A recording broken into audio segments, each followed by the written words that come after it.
and gentlemen, another big hand for the Divas.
Once again, we'd like to welcome everyone tonight to S.C. Williams Stadium. Tonight's big ball game between the visiting Bixby Spartans and the Booker T. Washington Hornets. Our weather conditions tonight prior to kickoff, we've got 55 degrees, feels like 54. The winds are currently blowing out of the south-southeast at 6 miles per hour. The relative humidity is only 56%, dew point is 39 degrees, and the barometric pressure is steady at 30.18. A great night for high school football in the state of Oklahoma.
Ladies and gentlemen, our visitors tonight, the Bixby Spartans.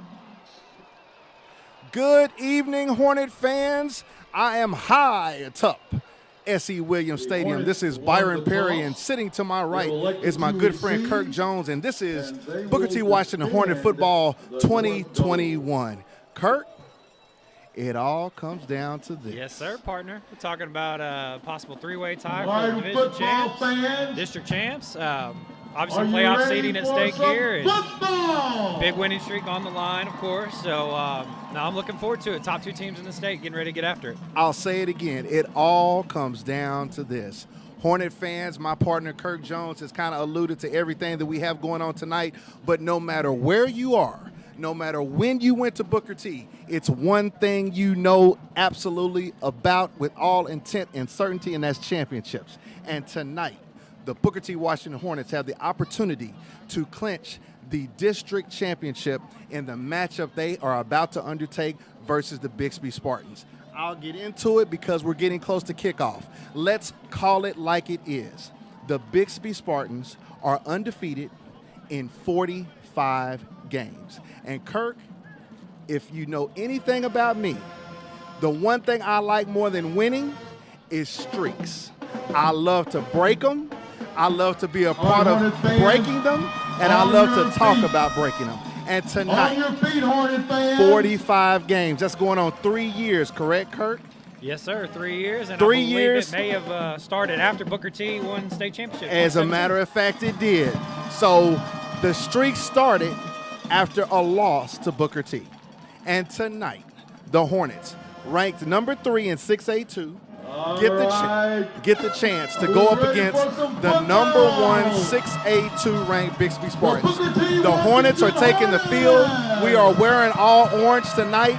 It's a special night, Hornet fans. I am so glad that you're with us. I am so glad that you're going to be with us all night. We hope to bring a special game to you. Kirk, it all comes down to this. Hey, that's right. It's time to strap it up. So taking a look out there, missed the opening kickoff, the coin toss to see. Looks like Bixby's going to be kicking off. So I think the Hornets are going to have a chance to come out and make a statement. Obviously, you can see the kids are really excited to get down there and get after it. And I think it's a good way to start. Start off on offense like we've done. Each game that we brought to our fans, we've started with the opening offensive drive. Bottom line, I'm sorry, Kirk, there is talent on both sides of football, but let's take it down to the most minimalist approach. It's Gentry Williams and Braylon Presley.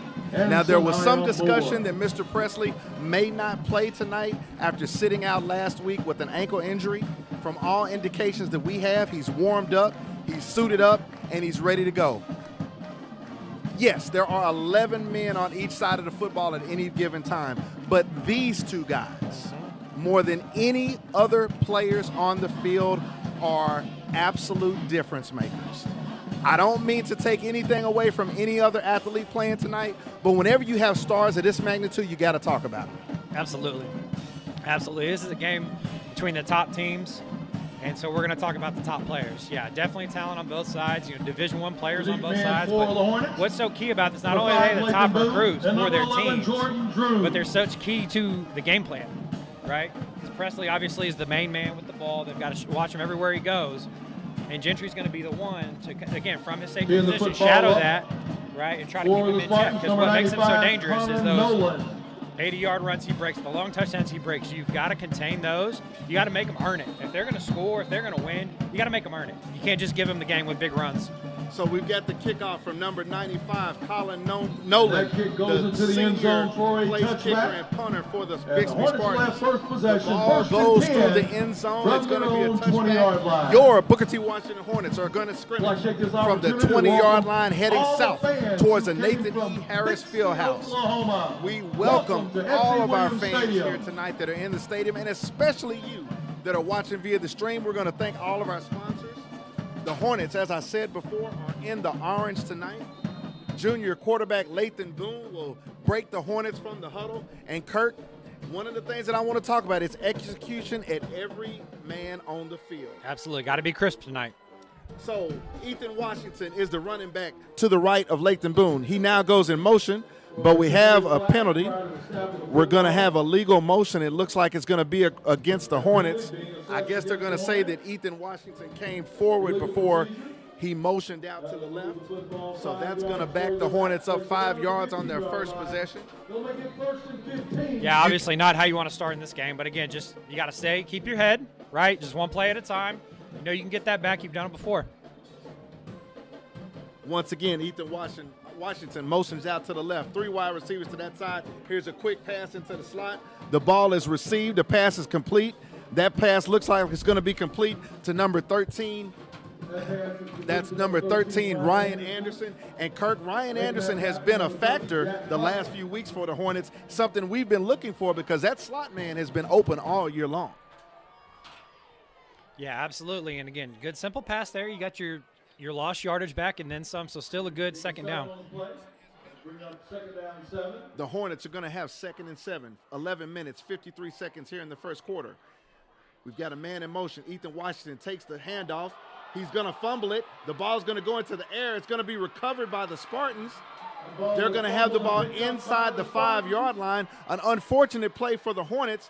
So Ethan Washington took the handoff from quarterback Lathan Boone. He tried to break to the outside. There was a man there that had blown up the play.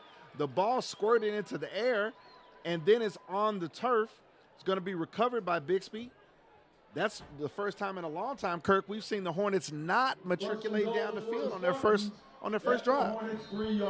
Yeah, pretty much do the complete opposite there. Obviously not the way you want to start. See, the defense can get a stop here. Quarterback number 10, junior Connor Kirby, takes the snap. He's going to run it himself. He calls his own number, and the Bixby Spartans are on the scoreboard.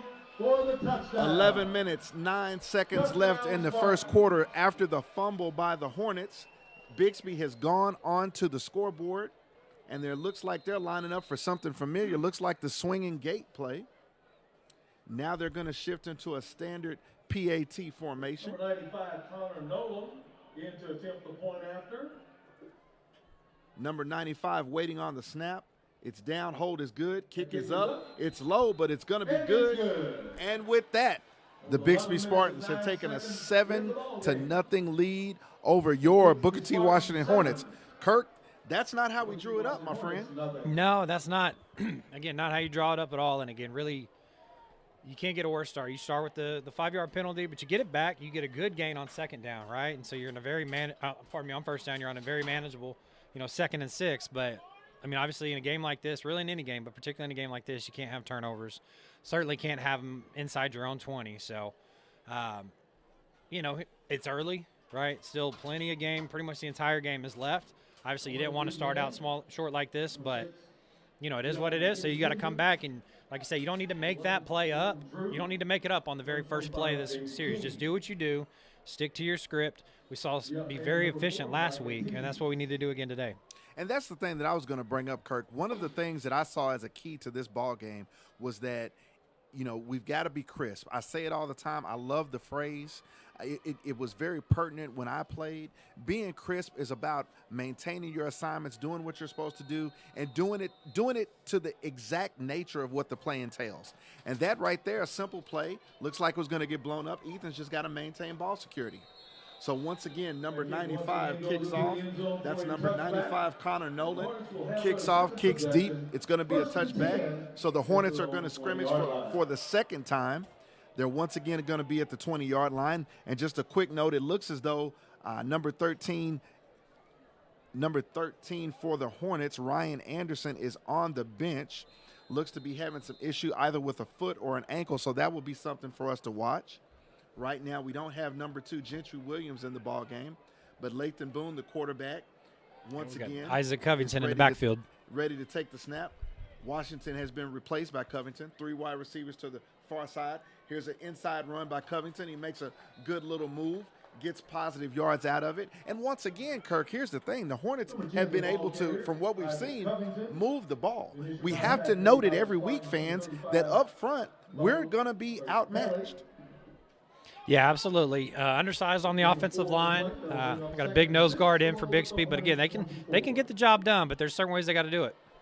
This time, Lathan Boone looks back. Pass is going to be underthrown. A lot of hand fighting, and finally we have a penalty flag.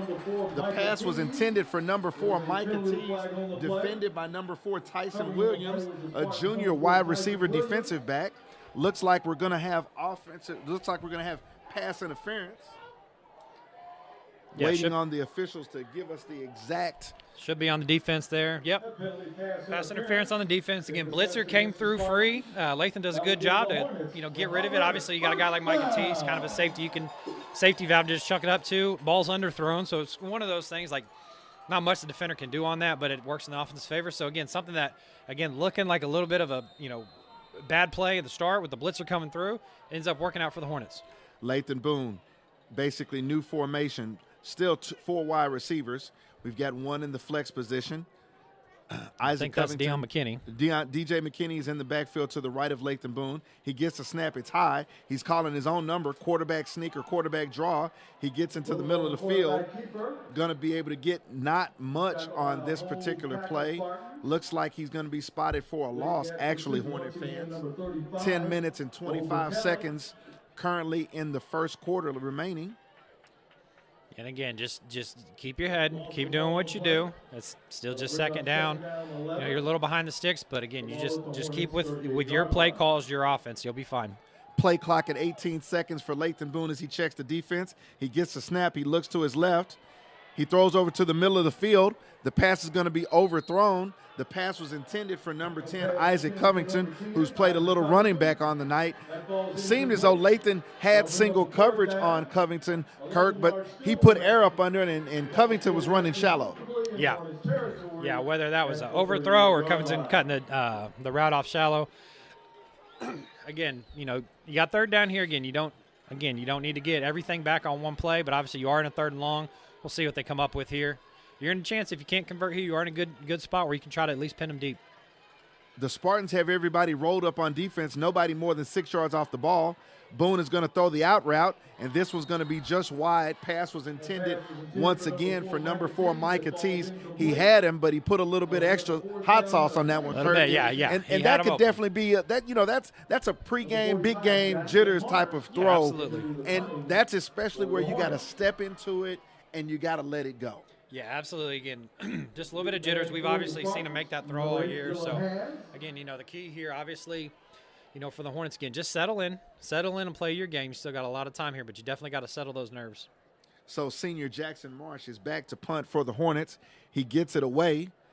It's an end-over-end kick that's going to be tough to return. Number 8 for the Spartans comes up on it, attempts to give a little bit of eye candy, but the ball's going to be down by the Hornets at the Bixby 38-yard line for their second offensive attack. I do see number 1, Braylon Presley, in the offensive huddle. We'll see if once the huddle is broken, Kirk, if he comes onto the field, and it looks like he does. So for all intents and purposes, any worry about Braylon Presley not playing has now been erased. Let's see what he looks like. Quarterback number 14, Christian Burke, is now in for the Spartans. Puts a man in motion, 3 wide receivers to the near side. Fakes the handoff to Presley. The pass is intended for number 5. That's Luke Haas. He's also an OU commit. Luke Haas is basically going to play tight end, projected at OU. Really good-looking kid. We'll talk more about him.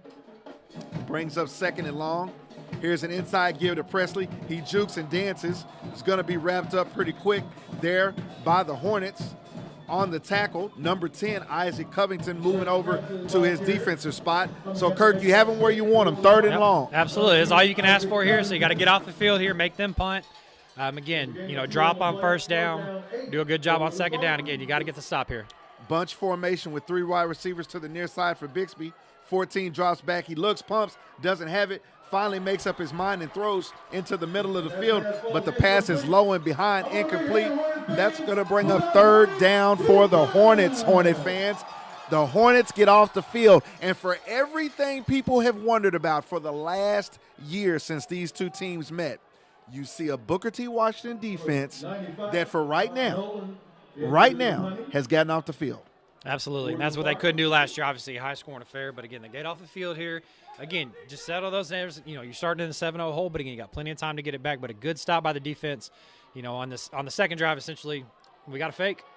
Gonna have a fake, looking to throw. Number 10's got a man over there. The pass is caught, but I don't think he's gonna be able to keep his feet in bounds.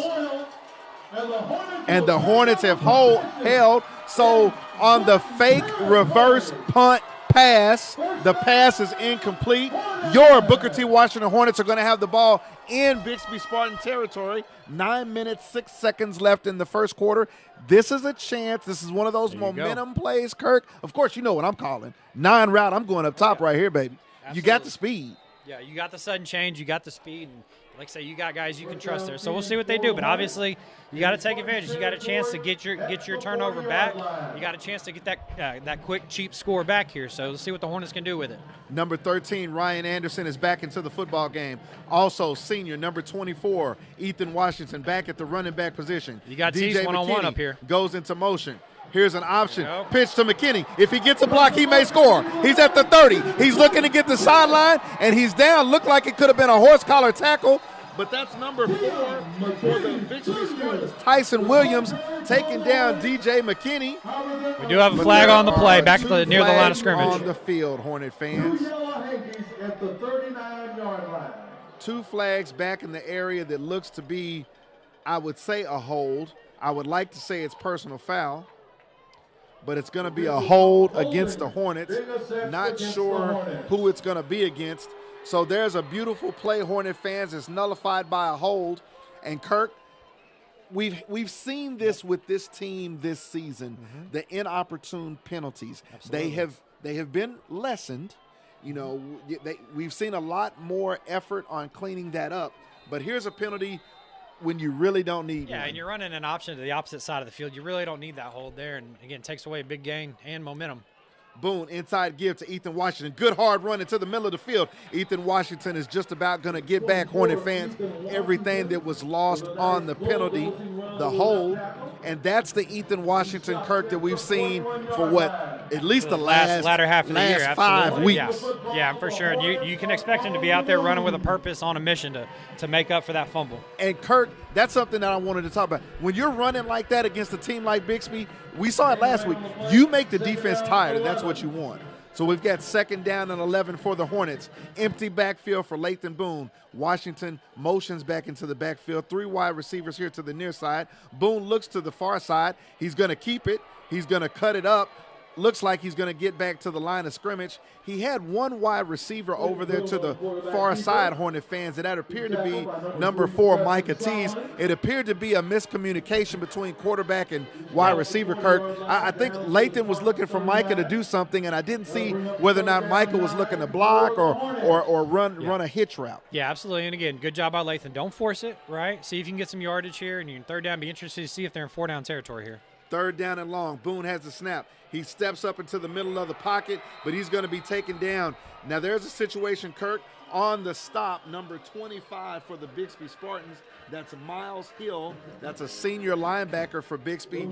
And you want to build a pocket around your quarterback. However, Kirk, the rush came in so quick and so fast, what appeared to be a pocket was really pass rush. Yeah, absolutely. Yeah, just nothing there for Lathan. Again, at that point, it's kind of just tuck the ball, protect the ball, go down. Yeah, so again, you may have been in 4-down territory there if you get a little more, some positive yardage there, but obviously I think the smart thing here is to punt. Jackson Marsh in to punt for the Hornets. That's senior Jackson Marsh. Snap is low, but he gets it off. Angling for the coffin corner.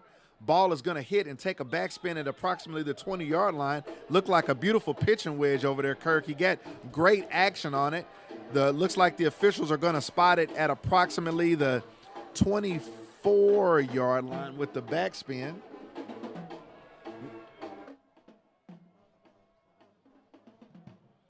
Spartans take over the football once again, 1st and 10 from their own 25-yard line. All right, Hornet fans, apologize for the technical difficulties. I'll make sure that you can hear me because we want to know exactly what's going on in this ball game. So the Bixby Spartans, after scoring early after a fumble on the Hornets, have got their 3rd offensive scrimmage. Here's Braylon Presley coming in motion, but they fake it to him. quarterback keeper over the right side for the Spartans. The quarterback for the Spartans is number 14, Christian Burke. He's a senior, been the quarterback for the Spartans, I believe, since he was a freshman, Kirk. Burke, there's been a lot of talk about Burke, been a good player for the Spartans, won 3 state championships. Absolutely. Burke takes a snap, fumbles it a little bit. He's going to throw out to the near side. Pass is going to be ruled incomplete. No, they're going to say the pass is complete. Going to be good enough for a first down. They're going to go no huddle here and keep it up. And, yeah, you mentioned that about the quarterback. Absolutely. You don't win 45 games in a row with a bad quarterback. Luke Haas was on the reception. Here's a swing pass out here to the near side, and coming up from his safety position, that's Gentry Williams coming up and making the tackle. The pass was complete to number 8, Dylan Haas, brother of Luke Haas. Dylan is a junior. That pass is good for nothing. So now it's going to be second down and actually a loss of a yard for the Spartans. Great play by Gentry Williams with his future college coach in attendance. Presley, here's a roll to the right, to the left-hand side. Quarterback hurry, he throws it out of bounds. Kirk, are you telling me that Lincoln Riley's in the house? That was the word. Don't let me see Lincoln Riley. I've got words to exchange with Lincoln Riley. Yeah, Sooners got the week off, so yeah, came down to see his guy Gentry and come see a heck of a football game tonight. Well, we need to talk. 3rd down and 11 for the Bixby Spartans. Inside fake, quarterback's looking, he's pressured, he's rolling to his right, he's still rolling, he throws short, pass is going to be received by Braylon Presley, going to be complete. He was run out of bounds by number 30, Aiden Walker, but not good enough for the first down, and Kirk, for the 2nd consecutive series, the Booker T. Washington defense has held. Yeah, absolutely, and it's great to have number 7, Jay Notes, back on the field, putting the pressure on the quarterback there. Again, obviously, stay alert here. You never know what they're going to do. We got DJ McKinney back deep, so let's see if maybe the Hornets can't get something going in the special teams. Number 95 for the Spartans is set to punt, waiting on the snap. He catches it, brings it up real quick. Little driving punt. Going to be left alone by the Hornets. Going to roll out of bounds at approximately the 21-yard line of the Booker T. Washington Hornets. With 5 minutes, 19 seconds, the Hornets are going to take over at first down. Hornet fans, when you're headed home after the game, head on to Raising Cane's Chicken Fingers. Cane's fresh, never ever frozen chicken fingers and sauce is the perfect way to feed your post-game appetite. Raising Cane's Chicken Fingers, one love for the Booker T. Washington Hornets. And our broadcast would not be possible without our sponsors. Darcy Melendez, the Melendez family, Gorfam Marketing, classes of 1995, 2020, and 2022. Shauna Fain of Fox & Allen Realty. Ashley Dorsey of EZ Fitness, class of 2004, and the Greenwood Chamber of Commerce. The Hornets from their 22-yard line, Lathan Boone at the helm. Here's an inside give once again to Ethan Washington. Big number 79 for the Spartans, who is Kai Roller, was into the backfield. He wasn't able to make the tackle, but he blew up the timing of the play, so Washington didn't have much of an alley to run through. He does get a yard. Ethan Washington is running hard. Want to keep seeing that all night long, Kirk. Absolutely, and if you're the Hornets here, you want to get something going. You pretty much had a battle of field position this first quarter, so definitely want to start to get something going here. Lathan Boone back, looks to his left. Now he's rolling to his right, still looking. Got a man in the middle of the field, and the pass is going to be complete. The pass complete to Demetrius Prudhomme. And Kirk, one of the things that we're seeing right off the bat is that Bixby has enough speed to cover the Hornets deep. And we're not seeing that short passing game that we saw the last few weeks. Yeah. So hopefully we can get that going here again. Key's giving Lathan some time. He does a great job there under pressure to elude the pressure and find a receiver downfield. Once again, the Spartans have nobody deep at the safety position, Hornet fans. Everybody is within 7 to 8 yards of the line of scrimmage. 3 down linemen for the Spartans. Lathan Boone has 2 running backs. This time it's going to be a give to DJ McKinney. He's trying to get to the left, running hard. But, of course, you've got a lot of Bixby pursuit when you have everybody on the downhill side of the defense. Bixby is obviously challenging the Hornets tonight, Kirk, to A, try to take the time to throw, and B, use their speed to get downfield. Yep. It's impressive, but this is a team on a 45-game winning streak. Yeah, they know what they're doing. They know what they're doing. They're well coached. A lot of people think, oh, well, they got Presley. That's why. This is a very well coached, very fundamentally sound team. Once again, Boone takes a snap, looking right now. He rolls right, got a little pressure. Getting to the boundary, he's going to finally have to decide to turn it up. He's going to be thrown out of bounds. Might have been able to get to the line of scrimmage. For the Spartans, number 30, that's Jack Puckett, senior linebacker on the play. So it's going to be 3rd and long for the Hornets. And, Kirk, we just haven't seen this offense get on track just yet. Absolutely been off track. Timing's been off, been under pressure. The shame of it is, you had a little bit of success running on your first down play after the penalty on the very first drive of the game. And then you cough it up after that. But we haven't really seen success up the middle that we saw in that first play of the game. And the Hornets have had success running the football up the middle. This time, Lathan Boone looks to throw into the middle of the field. Looks like the defensive back had a little jersey on Micah Tees. It was kind of a slant and go route that they were looking to get the ball just on a direct line in the middle of the field. And Tees had a step, but, that's one of those – that's a real tough throw, Kirk. Mm-hmm. The 7-yard post is one thing. Yeah. But then the post and go is a totally different thing. Yeah, and unfortunately, too, I think the referee was right in front of the receiver and defensive back on that. So what happened and what, again, did appear to be, having them around the back, obviously what's happening behind the referee on that one. And so the back judge didn't make a call either. Jackson Marsh back into punt.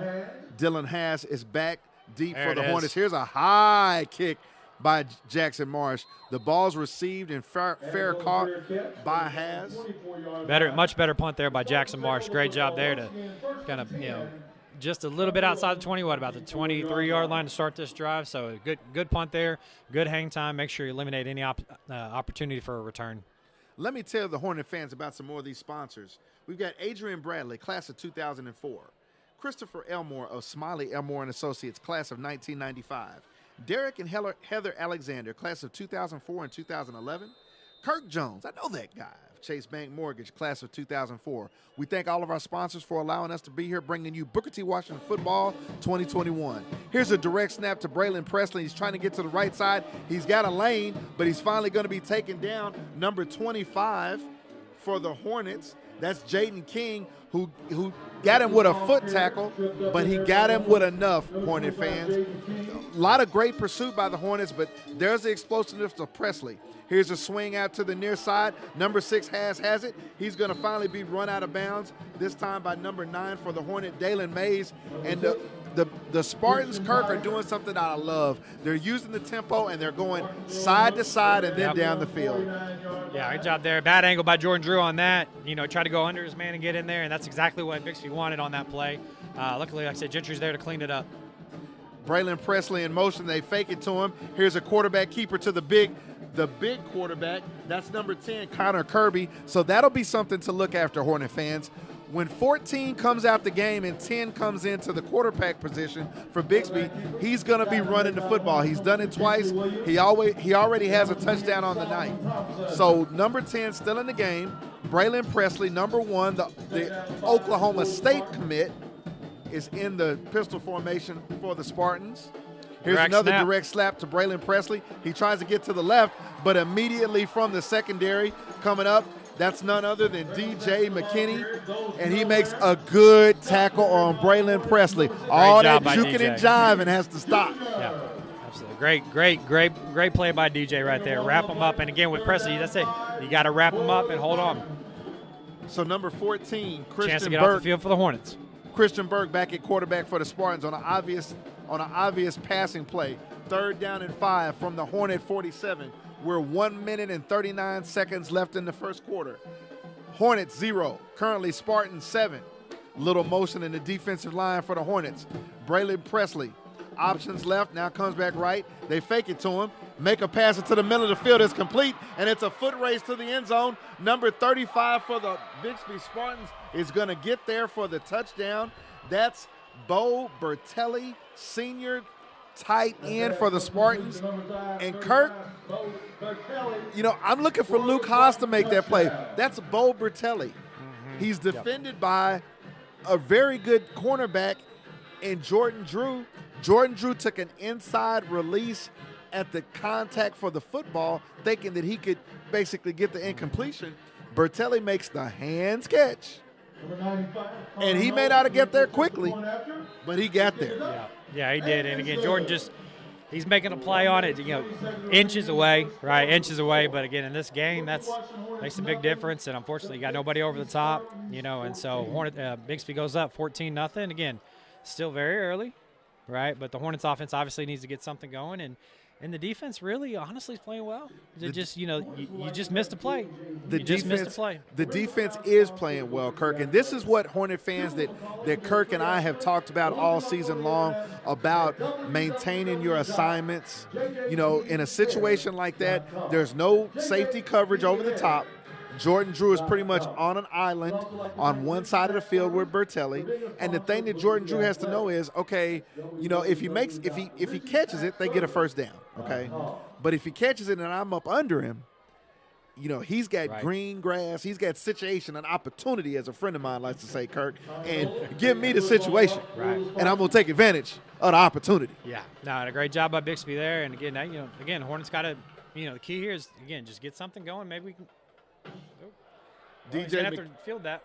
DJ McKinney does field it. He's going to be able to take it back, runs hard, going to get close to the line of demarcation, which is the 20-yard line. But on a situation like that, Kirk, the kickoff team is not really blocking for him because they're thinking that the ball's going through the end zone. Yeah, again. And he's trying to make a play, right? He's trying to get a spark going, and indecision there whether once it hit the end zone if it was touchback. But again, because he touched it first, it's a live ball. So Hornet fans, we haven't been our best, but we are still in the ball game. As Kirk has been saying, it is still early. We're still in the first quarter. Lathan Boone with 3 wide receivers here to the near side. 1 wide receiver matched up in the top side. Defender rolls off. Boone with the inside give. Going to be able to bounce it outside. Once again, that's Isaac Covington, number 10. So it looks like the Hornets' idea is to basically try to beat up on this interior of the Bixby Spartans by going with, thunder and more lightning between Washington and Covington. Yeah, again, and this may see a little more rotation, keep the guys fresh, because again, you're going to need a big player or two in this game. And Isaac Covington can certainly provide that. Ethan Washington can provide that. DJ McKinney can provide it. There's certainly options. Lathan Boone takes a high snap. He throws it out quick to the left side. Pass is going to be defended good, but they're going to rotate the field. This is Jordan Drew with great speed. Tries to get something to the near side of the field, but he's going to be taken down by number 4 for the Bixby Spartans. That's Tyson Williams, junior defensive back, who did what you're taught to do, Kirk. He stayed at home. Jordan Drew caught the ball on the far side of the field. As the pursuit came, he tried to reverse his field, and I thought he had something. But you got number 4 over here hanging out talking about, come on. Yep. Come on. Yeah, he did a great job there. We talked a lot about last week about how well the receivers blocked. And, in that case, we just weren't able to hold that block long. And that's a long time to hold that block, too, obviously. That was a very long play. And that's a situation, Kirk, by not just holding the block, but maintaining your position on the defender, keeping the offensive guy in between the ball carrier and the defender. Right. Number 4 for the Spartans didn't really have to fight off anything. All he had to do was step up and read exactly where the ball was, and Jordan Drew came to him. He tried to make a play, but he had some inside help, and he could basically use the sideline as the 12th man. Yeah, absolutely. No, great job there. And so, again, still early in the game. Obviously, you're down 14-0 to start. Again, the scoreboard wouldn't reflect it, but again, the defense has played well. You get just, a couple passes defense that we just missed. Obviously, the first touchdown, they're put at the 2-yard line, 1-yard line, right off the bat. So, again, beyond that, you get a couple of stops, one, including a 3-and-out.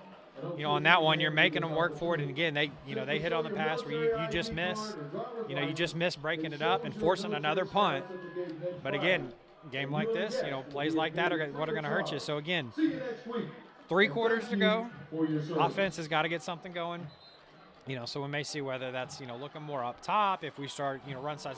But certainly got to figure something out here to get a little bit going. And again, not seeing the side-to-side passes we've seen. that were so successful last week and really what we've seen Bixby do thus far in this game. You're absolutely right in the assessment, Kirk, is that the offense has got to get something going. So here we have 3rd down and 5 from the Hornet 22-yard line. We're at the beginning of the second quarter. Hornet 0, Bixby Spartans 14. Lathan Boone, the junior quarterback, puts Ethan Washington in motion. He's got a pass to the interior of the field for the slot man. Looking for Ryan Anderson, number 13, had him and would have been a good distance for the first down. However, the pass is a little bit behind him, and so the Hornets are going to be are going to have to punt. And Kirk, just making observations, as an offense as a whole, we haven't been crisp. Not at all. But it starts with our trigger man. Yep. This is a situation where I understand Lathan Boone has had some heat, but on the opportunities he has to make a throw, you've got to stand in there, stand tall, get your footwork down, and go to the gun and put it on. Yeah, absolutely. He's going to have to be sharp. Jackson Marsh with another great punt, backing the Spartans back. Punt's going to be received, trying to get to the left side. He's got a wall over there. Jumps over a Hornet, but he's going to be taken down still in Spartan territory. That's number 8, Dylan Haas, brother of Luke Haas, on the return. And after making the first couple of guys miss, the Bixby Spartans are still going to be in business. Going to be first down from the 46-yard line. 11 minutes, 45 seconds left before halftime.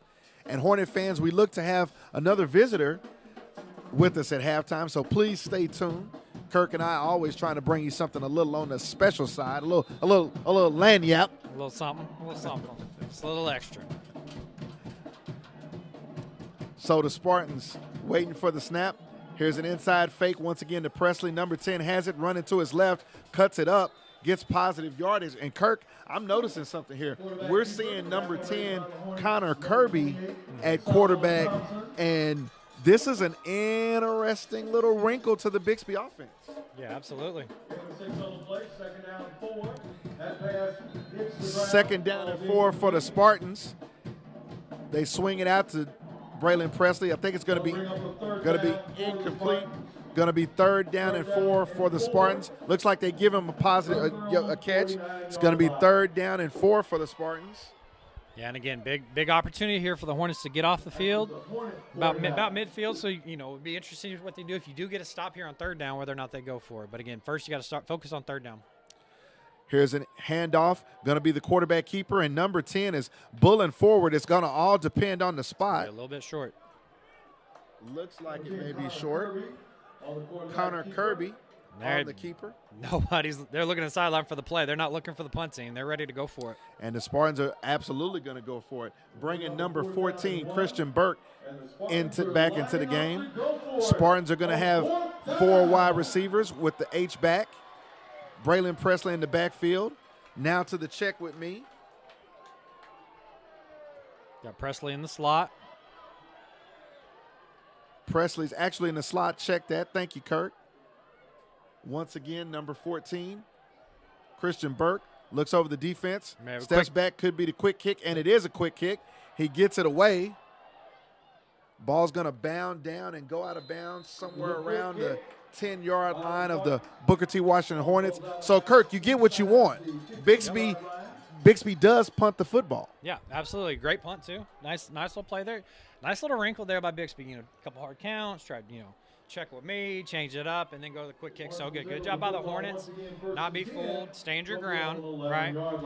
Good kick by Bixby there. It's going to take it down at the 11. So, again, not great field position, obviously, but you're not, sitting inside your 5. So, again, if you're the Hornets, you just got to try to get something going here. You got plenty of time. Again, you can't get 14 points on one play. So Lathan Boone with 2 wide receivers to the far side, 2 wide receivers to the near side. He swings it out, has a man looking for a block, steps back in, looks to make some people miss, going to be taken down. The pass was complete to number 6, DJ McKinney. And just a minute ago, I had a note handed to me of the eagle eye in the sky. Lincoln Riley is on the field. Lincoln Riley in the house again. Not the first time OU coach has been on the sidelines of a Booker T game by any means, obviously. So I need a word with Lincoln Riley, Kirk. I need just a word, just one word. Again, a testament to Gentry, right, and all he's done. He's got his future college coach coming down, taking his Friday night to come spend time at his game. Could go to any game on a Friday night, obviously, right? And he picks Gentry Williams. So, again, gives you an idea how special the kid is. Well, there's no better place to be on a Friday night than S.E. Williams Stadium. Lathan Boone intended the pass to number 1, Demetrius Prudom, and that was incomplete. That was another one of those quick slants, Kirk, and the nose of the ball was down. I like seeing the fact that the nose of the ball is down. I am a stickler for the execution. The nose of the ball is down. It's just it doesn't look like Lathan is stepping into his throws. So he's got another opportunity here with 3rd and 5 from the Hornets' 16-yard line. More than anything, they need yardage to get out of the shadow of their end zone. Boone steps back, rolling to his right, has a man, put some air up under it. Pass was intended for number 6, DJ McKinney. Looked to be some contact before the ball arrived, but it appears that the referees are going to see that both guys were going for the football, so the pass is going to be incomplete, bringing up a punting situation for the Hornets. And that's one there, Kirk, that, to be honest with you, on an incompletion, as far as I am concerned, that's the best pass I've seen Lathan Boone throw tonight. Yeah. That's on a rope. Yeah, no, it was a great job. And again, yeah, McKinney going, both guys just going for the ball and letting the contact go. Probably a good call. Wouldn't have minded a flag. I wouldn't have complained, obviously, but yeah, Jackson's got his work cut out for him here. So Jackson Morris takes the low snap. He gets it off. Another good great punt. Going to be into Spartan territory. Received by number 8, Dylan Haas. Spartans are going to once again have the football. And for all intents and purposes, you're right, Kurt. This has been a battle of field position. Yep. But you look on the scoreboard, and the Spartans have a 14.2 touchdown lead. Yeah, I mean, you get a turnover, and then, they started the ball on the 2-yard line, and then again you miss the breakup on the slant. And that's that. But yeah, I mean, ultimately we've had a pretty even game here. Both teams trading punches, and yeah, I mean, really on that one, pretty much just trading punts here of late. So again, you got to keep it up, and again, just stay focused. Again, plenty of time in this game. Man in motion for the Spartans. Here's a loose snap. Ball. It's going to be loose. Number 14 recovered by Christian Burke, the quarterback. Bad snap. And as we get deeper into this game, Kirk, one of the things that I want all the Hornet fans to understand, these teams are very evenly matched. I mean, we know the speed that the Hornets have, but their speed for Bixby. Absolutely. I thought about it in that first down, we get the we do get the quick sideline, hitch pass to the receiver. Pardon me, as we watch that sail incomplete. So, again, our first drive, turn, quick pass to the receiver, just kind of what we've been looking for, right? Well, last week, they're getting a first down on that. This week, there's 2 defenders right there on him. He's got to make miss. He is able to get 5 yards on that one. But, again, the space is not there that we saw against Muskogee, that we saw against Bartlesville, some of these other teams. Again, the speed is equally matched on the other side. So after the incomplete pass intended for Braylon Presley, it brings up 3rd down and long for the Spartans, 3rd and 17 to be exact from their 40. Here's another pass play, looking deep. He's got a man, and this one is going to be right in the breadbasket into the bucket. It's going to be a touchdown, Spartans. Pass complete, and I'm talking about a bomb on a rope. Pass complete to number 3. That's Preston Solomon. And fans, you may remember Mitchell Solomon that played basketball at Oklahoma State. That's his baby brother. There's athletic genes within the Solomon household. Touchdown, Spartans. And Kirk, you got to give a lot of credit to quarterback Christian Burke. He took the snap, and he knew what the route was, and all he had to do was drop it in the bucket, and trust me, son, he did. Yeah, absolutely. That was a beautiful throw. And, the Hornets, you just can't let him get behind you like that. You got him at 3rd and long. You just can't let the guy get behind you. 8 minutes, 56 seconds left in the half. And Hornet fans, we have a shocker. The Bixby Spartans have put up 21 points on your Booker T. Washington Hornets here at home at S.E. Williams. And this is for a district title. And we knew that this wasn't going to be easy, playing a team that has coming into the game with a 45-game winning streak. But Kirk, the execution has been the difference. It hasn't necessarily been any player making a play of difference. It's been execution. Yeah, absolutely. And Bixby's executed, Booker T hasn't. That's the difference here. Again, it's just simple stuff. Again, 3rd and long, you can't let the guys get behind you. Obviously, offense, we just haven't looked crisp. Missing, we're just missing the throws. We're not able to open up much for the running back. So, again, the Hornets got to figure something out here. You got just under 9 minutes left before halftime. What you got to do, you got to figure out a way. You got to get some points before half, right? Get this to a 21-7, 21-14, something like that. But get a score back in this half. Get into halftime, kind of regroup and try to figure some things out. And once again, there's no 21-point play. The most important thing is to get your offense to be effective is what it is. So the Spartans, number 95, Connor Nolan, the senior. Pooch kick, got a big open space there. Kicks into the middle of the field where nobody's there. It's going to be taken by number 2, Gentry Williams, his first touch of the night, and he's immediately taken down. Obviously, the Spartans know that man is dangerous, deadly, and an executioner for the opposition. But once again, the Hornets are going to scrimmage from deep in their territory. This time they're a little bit ahead of the normal touchback spot. They're going to be at their 23-yard line, 1st and 10. And Kirk, I'm looking on this drive for us to really and truly settle in. The first quarter went by pretty quick. We're getting deeper into the second quarter, and you just need the Hornet offense to settle in. Yeah, Lathan Boone puts Gentry Williams first time in the game on offense. Here's an option to Gentry. And immediately there's a man from the secondary coming up. That's number 8 for the Spartans, Dylan Haas. He comes up, makes a good tackle. Gentry Williams taken down.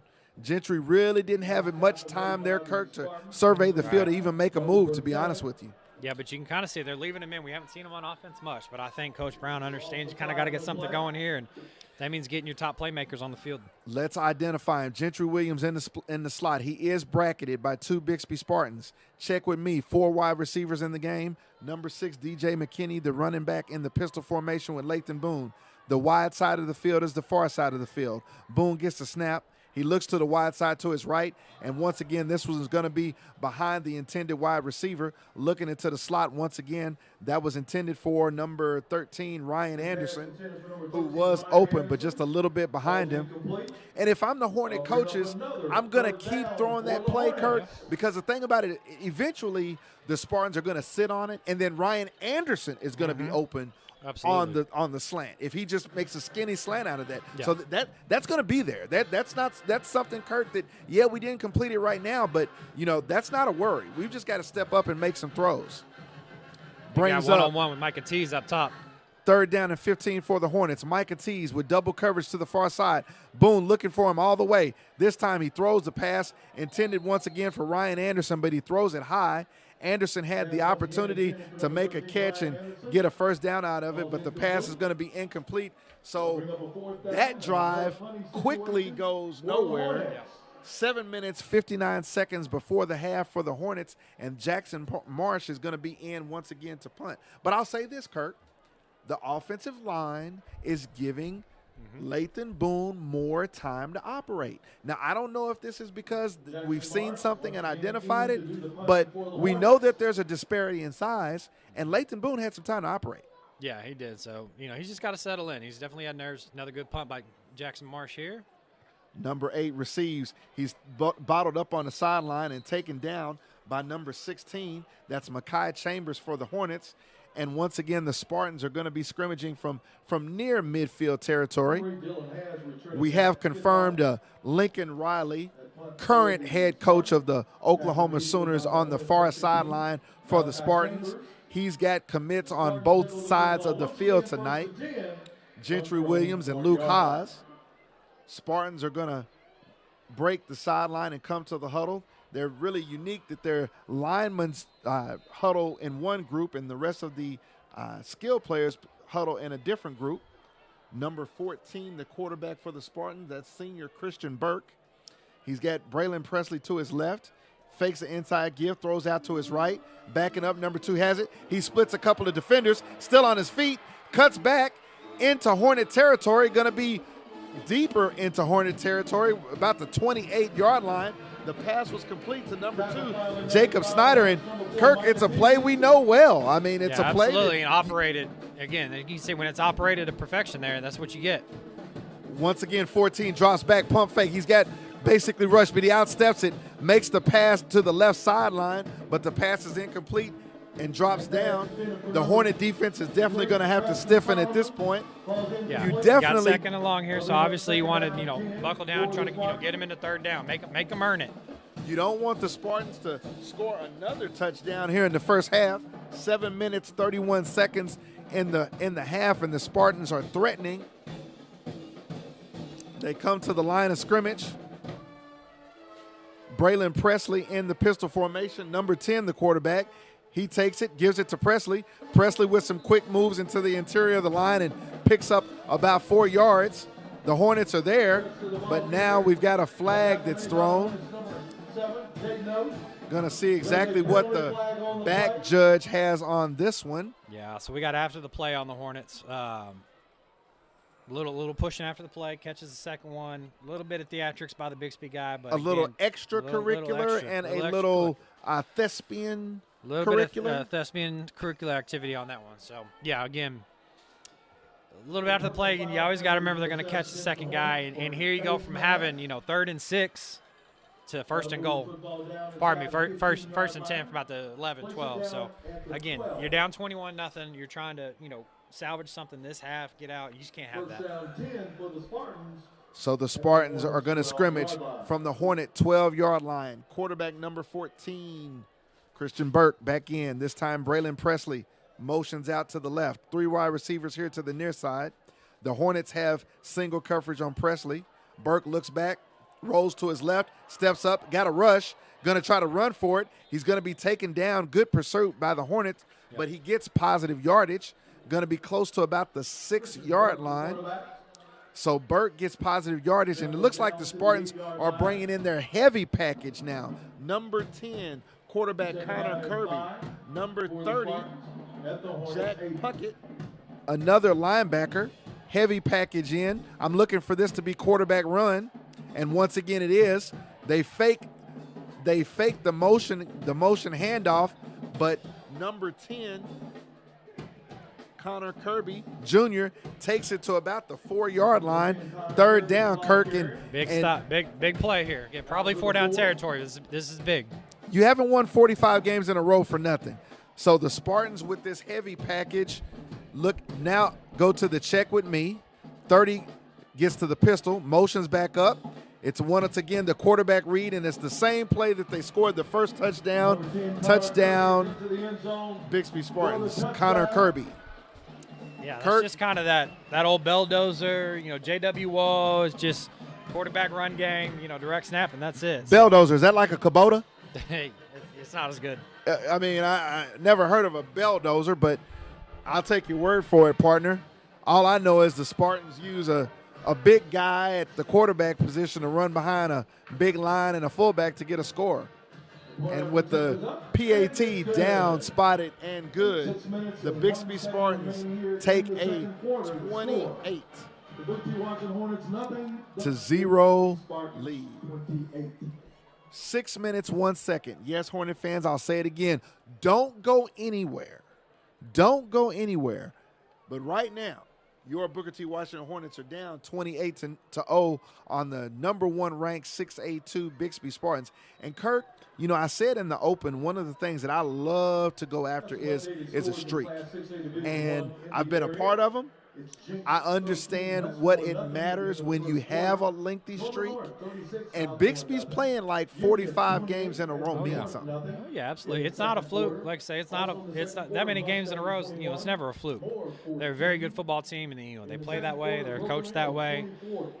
Honestly, and don't get me wrong, having a decoy like him helps, but it's not really Braylon Presley. It does make me wonder just how healthy the ankle is, but just him being out there, it takes your eyes away, right? And again, the plays they've made have just been guys making plays, but having them out there as a decoy does help you get those 4 or 5 yard gains and then hit some of the big plays that we've seen.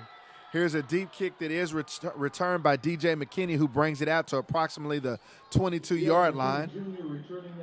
The Hornets are once again going to scrimmage, and we're looking for Lathan Boone in this offense to get a little bit better on track. Lathan Boone has been effective and efficient in all season long, Hornet fans, and we expect no less of the junior signal caller for the Hornets. He breaks the huddle, Micah Tees is going to be here to the near side, along with DJ McKinney in the slot. 2 wide receivers to the far side, short side of the field. Play clock at 12 seconds. Boone is going to hand the ball off. Once again, this is Ethan Washington fighting for yardage over the right side. He's going to have a pretty good run there. Ethan is going to be able to get about 4 to 5 yards. 5 minutes and 40 seconds left in the half. Hornets need to get something going to basically show the world that they're in this football game.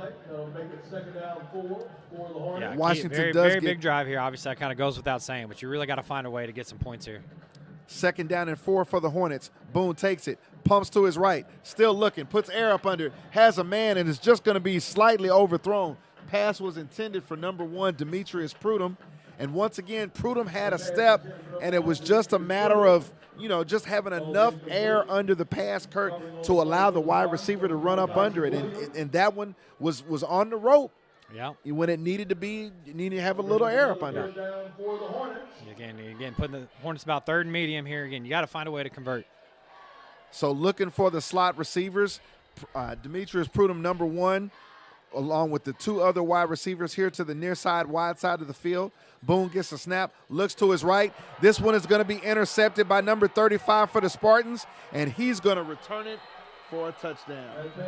That's Bo Bertelli with his 2nd touchdown of the night. And Kirk, we're talking about exactly what the outside linebacker is supposed to do. He's lined up basically 2 yards off the ball on an obvious passing down where it was. The out route is covered by the guy underneath, because if he gets a little bit of depth, the quarterback is almost throwing it right to him. And in that situation, that's what happened with Lathan Boone. Pick 6 for the Spartans. Yeah, great job there by Bixby, and put about 35-0, and still 5 minutes to go. Again, it sounded repetitive, but you got to come out and figure something out on this next drive. You cannot continue to give up points, and you got to find a way to put something on the board. Here's a high hold, but the kick gets down. It's still going to be no good. So 5 minutes, 11 seconds left in the half. Bixby Spartans 34, Booker T. Washington Hornets 0. And of all that's happened in this ball game, a missed extra point is the most negative thing that you've seen by the Bixby Spartans. And Kirk, you have to, we've watched this team all season. And you and I have been watching this team with an eye on this game. We may not have talked about it, but our eyes have been looking towards this game. And I'll say one thing about this team. I know it's 34-0. This is not a homer statement. This team has the ability to make this a game. Absolutely. It's whether or not they're going to believe that they can make it a game. Yeah, no, I mean, we know we can score in bunches, and again, right now, that's not what we need right now is a solid drive. Take up some time. Let's get something on the board before half. I mean, this team's definitely capable, but again, it's going to take a lot better execution on both sides. So number 95 for the Spartans, Connor Nolan, senior place kicker and punter, kicks off, and this one is once again going to be deep, but it's going to be returned. Ball is taken at the 6-yard line. There it is. Number 25 basically gets to the outside. If he's got one more cut, he can get there. But this time it looks like he can walk that dog. He's down the sideline. Number 25, Jaden King, touchdown, Hornets. And just like that, there are no flags. 96-yard touchdown, Hornets. Fantastic job. Great job by Jaden King, making plays all year. Great job by his return team as well. Some great blocks there. And again, they had guys down right where Jaden needed to go. Jaden makes another guy miss. Hits the seam, and he's gone. It's a fantastic job all around. And if you went to get some sauce for your barbecue sandwich, Hornet fans, let me tell you something. Jaden King didn't look like he was running fast, but he was running away. Jackson Marsh in for the point after touchdown. The hold is down, and it wasn't good, and the kick is going to be no good. 4 minutes, 55 seconds left in the half. The Booker T. Washington Hornets are on the board, 6. The Bixby Spartans, 34. Now, Kirk, that little card that every coach has that says, when to go for it, when to not. Both teams have missed an extra point So, you know, we got some decisions that are coming into play. Yeah, we'll see how that plays out. Obviously, you know, you hate to see that when Bixby misses theirs. Again, you finally get a touchdown, get something going. You know, you hate to match it with a missed extra point as well. So, again, execution's been key. We've seen some low snaps on, you know, on both from shotgun snaps, on punt snaps, you know, mishandled hold there, again, on somebody who's been very, very good at that all year. So, again, it's just these little things that can add up on you. But, again, a lot of time to play. You still got just under 5 minutes left here. You know, you've got time for a stop and another opportunity with the ball. But, again, first things first, you got to get a stop. First things first, you got to cover your kick. Hey, Hornet fans, just because it's a home game doesn't mean you need to go home when it's over. Raising Cane's on Yale is open late after the game to feed your victory celebration hunger. Raising Cane chicken fingers, one love. The Hornets are on the board. You know, we all had our heads kind of almost to our hands saying, what? But one score leads to another score, just like the opponent has done. The Hornets are kicking off. Let's be honest. The defense has shown containment. Mm-hmm. Once again, the defense needs to do that, Kirk. So here's a deep kick by Jackson Marsh. Down into the near side from the 1 yard line. Jacob Snyder, number 2, has it. He's trying to get to the outside, gets to the sideline, finally taken down at about the 50-yard line, and a good hard hit there by the Hornets. Number 2, Jacob Snyder, makes a good return for the Spartans, and he's going to basically take it into Hornet territory. Going to be a 48-yard punt return. He got the ball at the 1, taken down. And in a situation like that, you know, Kirk, you want to have momentum and guys run lanes and basically go make a play on the kickoff return. And number 2, Mr. Snyder says, no, son, I got some jets. Yeah, great job there. Again, another good job by Jackson Marsh. He doesn't make the tackle, but holds him up just enough, right, for his team to get there and, you know, save a touchdown. So we'll see if the Hornets can come up with a big stop here. So ball on the 49. Gentry Williams is at safety. Number 14, the quarterback, looks back, throws into the middle of the field. The pass is going to be complete once again to number 35, Bertelli, who has 2 touchdowns on the night. Gentry Williams, the OU commit, is on the tackle. So in a difference of looking at the teams on defense, the Hornets have got 2 deep safeties. They swing it out here to the near side to Braylon Presley, but he's going to be tackled in space by number 4, Micah Tees, and that's one of the things that we were looking to see, Hornet fans. Would Braylon Presley be as elusive as he was and has been all season? 3 wide receivers here to the near side in the modified ninja formation. Check with me for number 14, Christian Burke, senior quarterback. Now Presley comes back into the pistol formation to Burke's left. 3 wide receivers after the motion to the far side, which is the wide side of the field. Burke takes it. Here's an inside give to Presley. He's in the middle of the field, makes a cut, trying to get to the outside, makes another man miss, looks for a blocker, trying to get to the end zone, but he's going to be taken down at about the 3-yard line. Just a really good run by Presley there, Kirk. Good blocking. You had everybody to the wide side of the field, and Presley got what he wanted. Now, once again with tempo for the Spartans. Here's an inside give to Presley, and he's going to walk into the end zone. Touchdown, Spartans. And, Kirk, that's not the response that you wanted to see. No, not at all, again. And I just, you know, things just aren't clicking tonight. Things just aren't clicking, and, you know, they've got to find something. We got, you know, halftime coming up to, again, try to figure some things out, but – you know, you can't seem to put everything together. You get a big special teams play, and your defense comes out flat. You give up a big return back, and then defense comes out flat. A defense, again, that despite the scoreboard has actually played fairly well all night with just a couple of big plays. And, again, right there, you know, there you pretty much just let them move right down the field. They didn't need a big play, but they got several medium plays. The snap is back, the hold is down, and the kick is good. 3 minutes, 38 seconds left in the half. And after Bixby comes out after the Hornets score with a 48-yard kickoff return, the Spartans take a 41-6 lead over your Booker T. Washington Hornets. And Kirk, you know, I'm not trying to get ahead of myself, but you know, this is one of those games, this is one of those times, this is one of those moments that you have to be looking for the way this team comes out in the second half. Absolutely. We had this happen earlier this season where the Hornets had a second quarter to remember, okay? And I know that Coach Jonathan Brown doesn't like the way the first half has gone. This is not the way you want to play the number 1 team. However, I look to see what Coach Jonathan Brown instills in this team at halftime and what we have to look forward to. But we still have 3 minutes and 38 seconds left you gotta to play. get, first half not over.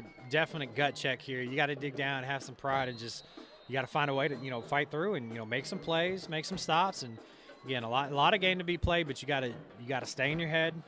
Okay, nothing stupid here, but again. A lot of time to go, and you got to dig down. One thing I see about Bixby, Kirk, they're here on a mission. Oh, absolutely. Here's another squib kick by the Spartans, received and returned by the Hornets. Trying to get upfield. That's number 1, Demetrius Prudhomme. He loses possession of the football, but it's after the player was down. So the Hornets are going to scrimmage from the 27, 28-yard line. Going to be 1st and 10. Hornets heading north. We've got a cool, crisp November Friday night, but it's at beautiful S.E. Williams Stadium. Decent crowd on hand. We hope that you guys are enjoying the broadcast at home. We asked you to be here, and so we're going to give it to you. Hornets are going to be taking over at their 29-yard line, actually. Lathan Boone, the junior quarterback, is still going to be at the helm. He's got going to have 3 wide receivers to the far side, 2 wide receivers to the near side. Boone's going to swing it out quick to Ethan Washington. The ball's low, and with the ball being low due to the crown of the field, Washington's knee is going to be down immediately. Looks like it's going to be a loss of 1 on the play. 2nd down and 11 for the Hornets at the 28-yard line. Gentry Williams in the game in the slot position with the 3 wide receivers to the far side.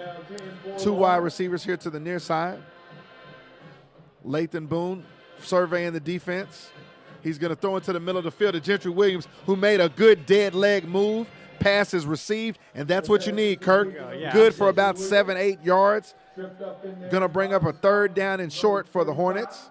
Yeah, good throw by Lathan there, and again, that's what you need, just a little bit more of that, and again, just pick up some yards, keep moving down the field. Because big 3rd down for the Hornets. Ethan Washington swings out to the left. Here's a pass complete to number 4, Micah Tees, and Micah Tees is taking it to the house. Touchdown, Hornets. We've been looking for it, and we got it, Kirk. Lathan Boone to Micah Tees.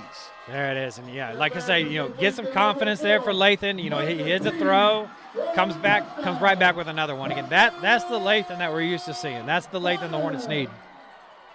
And that's exactly what Bixby was worried about. Everything that we talked about, everything that the Hornets needed to be worried about, but that's what Bixby was worried about, getting the ball to Micah Tees.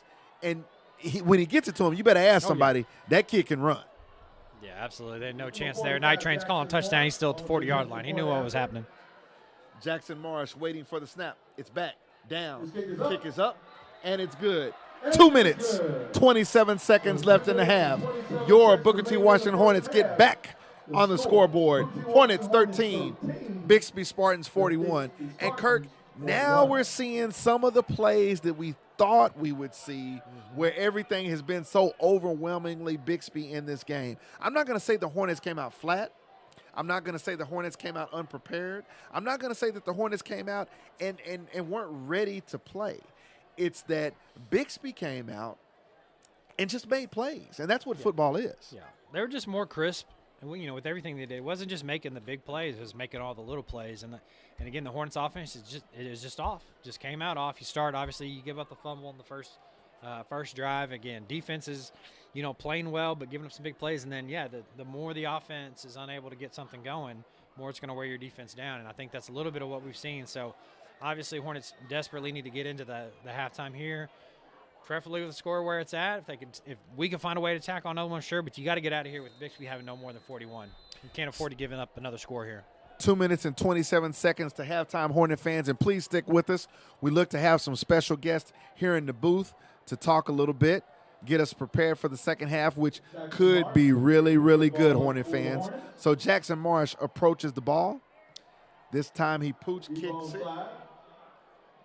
Taken at the 25-yard line for the Spartans. Number 18 has it, and he returns it. Number 18 for the Spartans is Rodrigo Romero, a senior backup quarterback for the Spartans. He gets a little bit of positive yardage back towards the middle of the field, but covered well by the Hornets. So here you have 2 minutes and 20 seconds, Kirk. And I'm going to be honest with you. I don't look for Bixby to do anything other than try to score here. Oh, yeah, absolutely. You know, I mean, there's no reason not to. I mean, most of their scoring drives have been under 2 minutes anyway, probably all of them. You know, so yeah, they got plenty of time here. They're not scared to try to put something else up on the board, because I think they can understand too what another score here before the half would do for them. Good, excellent point there, Kirk. So now you see the Hornets lined up on defense. Gentry Williams and Micah Tees are the deep guys at the safety position. Looks like the Spartans have their power package in. Another bad snap, fumbled, and it's going to be finally going to be recovered. Who's got it? I believe it's going to be Hornets football. No. Looks like the Spartans have recovered.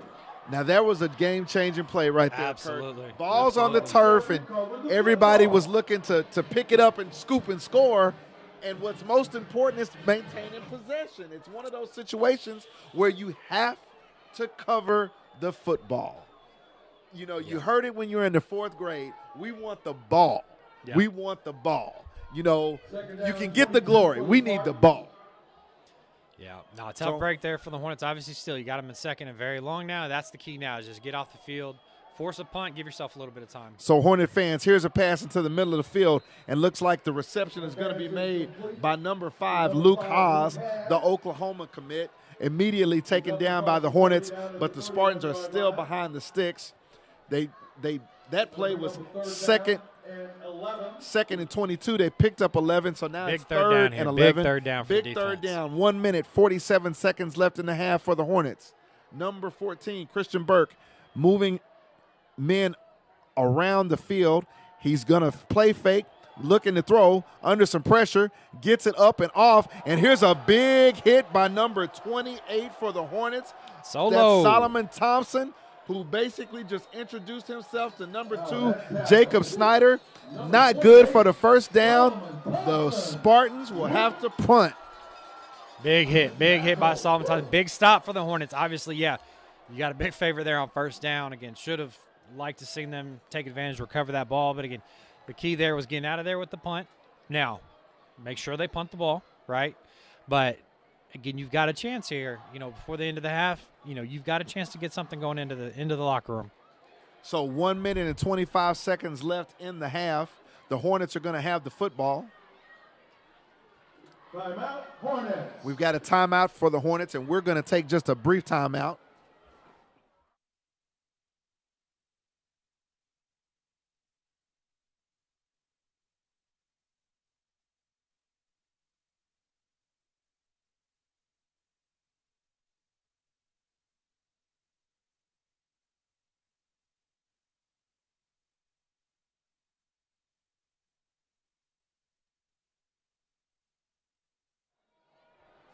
So it's a little chilly tonight, Hornet fans. Everybody's got the shawls, the coats, and wrapped up. And I keep seeing all these little shiny little metallic things that people are pulling out of their jackets. I don't know what that's all about, but they've got them.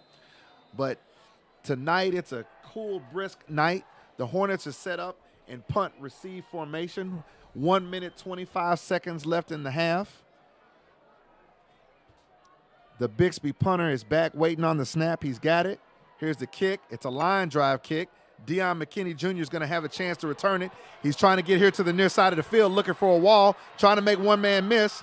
Gets to the sideline and cuts it back. Finally going to be taken down. Good Clock's going to stop with 1 minute and 12 seconds left. So here we are, Kirk, inside the 2-minute drill. We've got Lathan Boone, the junior quarterback, with the opportunity to do something here right now to get some points on the board. Even if we can get into field goal range and attempt a field goal, the intent and the momentum is what we need right here. Yeah, and again, you know, Lathan found some rhythm on the last drive, so hopefully, you know, he can continue that, you know, stay crisp here, and like I say, run a little 2-minute drill. You know, minute 12, you got 60 yards to go. It's a lot of time, so let's see if the Hornets can come up with something here. OU commit Gentry Williams to the near side in the slot. Lathan Boone takes it, looks to his left. This time he's going to throw, got some air up under. He's got Tees. The ball is caught. A beautiful catch by Tees. Lathan Boone was a little bit late on it, but put plenty of air up under it. Pass is complete for a Hornet first down, but we've got a flag on the play. Flag on the play. Kirk, it's the bane to my existence. Yep. Deep pass and then a flag on the play. We're waiting for the white hat to let us know what the call is, and now he does. Thank you. It's going to be holding by the Hornets. Kirk, I got to give Micah Tees credit. I mean, he goes up and makes a reception in that situation that, beast. That's all I can say, beast. Absolutely. I mean, and that was the play from the get-go. It was for Micah over the top. So, again, we'll see what you can do here. Obviously, I mean, you got to go the whole length of the field, so the penalty obviously Hurts takes away the big game, but, again, you're going to be passing to try to make up that yardage anyway. So, key here for the Hornets is, again, try to get something here on this first down, this first and long, and see if you can't put something together for the rest of the half. But this play is going to be key as to whether you go ahead and, try to score or if you go ahead and finish up the half. They're coming out awfully slow here, though, so I may be thinking. So after the penalty, the clock is running. We're within 40 seconds left in the half. Boone gets a snap. It looks like it's going to be a timeout taken by Coach Jonathan Brown. That's going to be the second timeout of the half for the Hornets. Jonathan Brown is going to rally his team to the sideline. Yeah, I think he had to call that one, obviously, to avoid the delay game there and, back the Hornets up even further. Yeah, really, really lackadaisical coming to the line there. So, but again, and then you come out and you're 5 wide. So I don't know what the thinking is there. Obviously. Time to thank some of our other sponsors.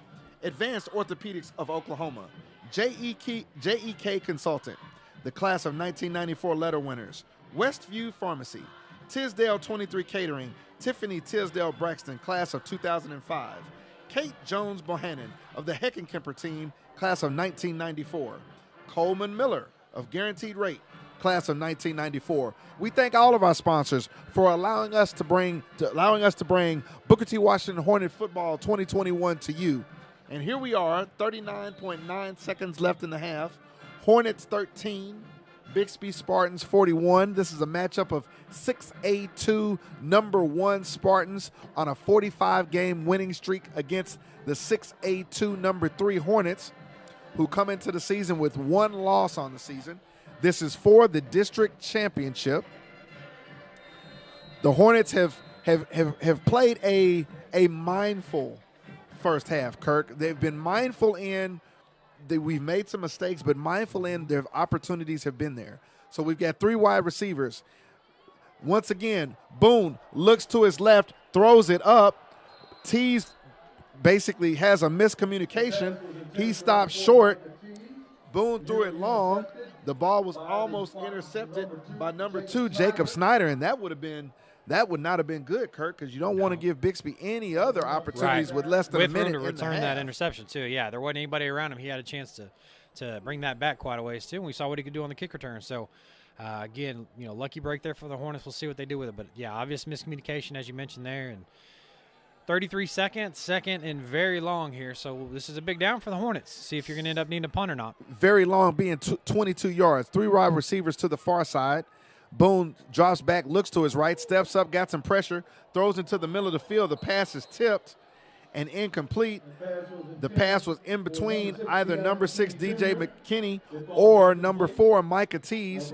Both guys were in the vicinity of it and had space on the field to make the reception. Jacob Snyder, again, getting his hand on it for the Spartans. So, again, 26 seconds, 3rd down now. Like I said, again, here you really don't want to have to punt the ball back. You know what Bixby can do, both in special teams and on offense as well. So, we'll see what they do here. I don't know if you go with a draw or if you could go ahead and, and try to throw something downfield. 26 seconds left in the half. 2 wide receivers to the left and the right of junior quarterback Lathan Boone. Takes a snap. He gives it off to the left-hand side. Going to be brought down at about the line of scrimmage. Wasn't able to get to the corner. The clock is running down. The run play was to number 24, Ethan Washington, and he gets up a little bit gimpy. The Spartans look like they're going to call a timeout. I think we got an injured Hornet down on the field there. No, Spartans don't call a timeout. We've got a Hornet that's injured on the field, being attended to by the trainers. 7.9 seconds left in the half. And while we have a moment, Hornet fans, you may or may not know that last night the Booker T. Washington Distinguished Alumni Association inducted new members into the Distinguished Alumni Hall of Fame. At halftime, I will be running down the information of the last 2 years honorees, as a event was not held in 2020 due to the COVID-19 virus. So there were 2 inducted classes of new members of the Distinguished Alumni Hall of Fame, and I will be bringing those names and a little bit of the bios to you here at halftime. Once again, it's your Hornets 13, the Bixby Spartans 41. Kirk, you know, it's one of those games that, you know, as I sit here and we're almost at halftime, it's kind of been a blur. You know, it's one of those. I saw everything, I talked about everything, but it's happened so quickly that my head's kind of spinning. Yeah, a little bit. You know, a lot of big plays by the Spartans. A couple big plays on our side to get a little something going, but you know, obviously a lot more big plays on their side than ours, and all the little plays too. That's the thing. They're doing the little things right, and then you couple that with the big plays that they've added as well, and that's how you get to 41-13. So after the injured player is finally helped up, the clock ran off and it went to 0. However, a play wasn't run, so the white hat is marking the ball. There were 7.9 seconds left in the half. 4th down and 22 for the Hornets from their 28-yard line. We are waiting just a little bit to see exactly how this is going to be handled. White hat is currently talking to head coach Jonathan Brown. Yeah, again, the clock was run. To my knowledge, Bixby had not called a timeout leading up to the stoppage for the injured Hornet on the field. So once they cleared that up, I believe the clock should have, and maybe it'll start at the whistle. But to my knowledge, like I said, to my knowledge, I don't believe Bixby called a timeout. So I think what we'll see here, they'll have to come up and line up. But at the whistle, the clock should run, and those last 3 seconds should be coming off the clock. So the Spartans are on the field over the ball, ready for the snap. Head coach Jonathan Brown is allowing the press box know that there needs to be some time placed back on the clock. We're trying to see exactly how much.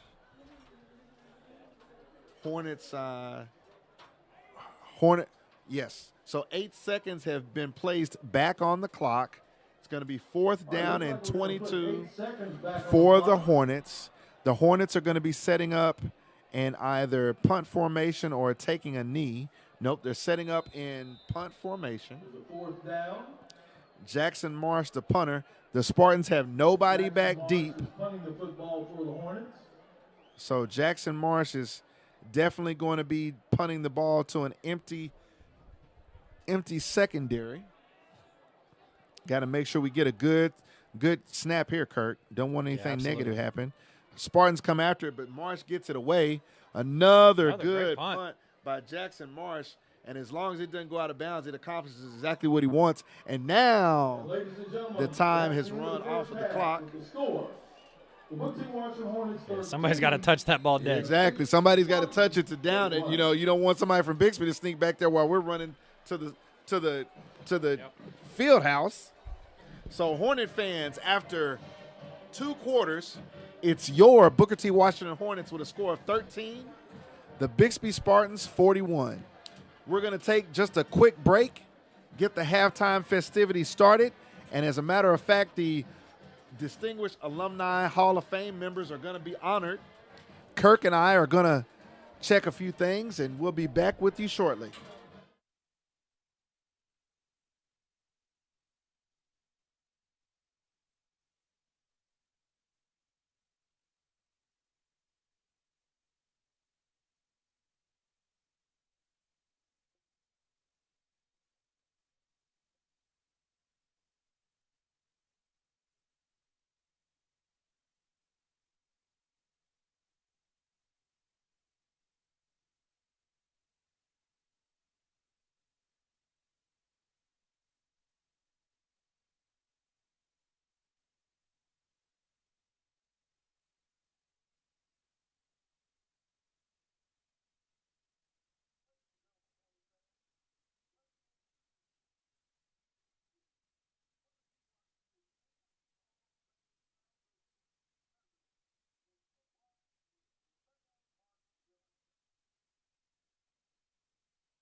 I'd like to recognize a technology pioneer, Mr. Emmett J. McHenry.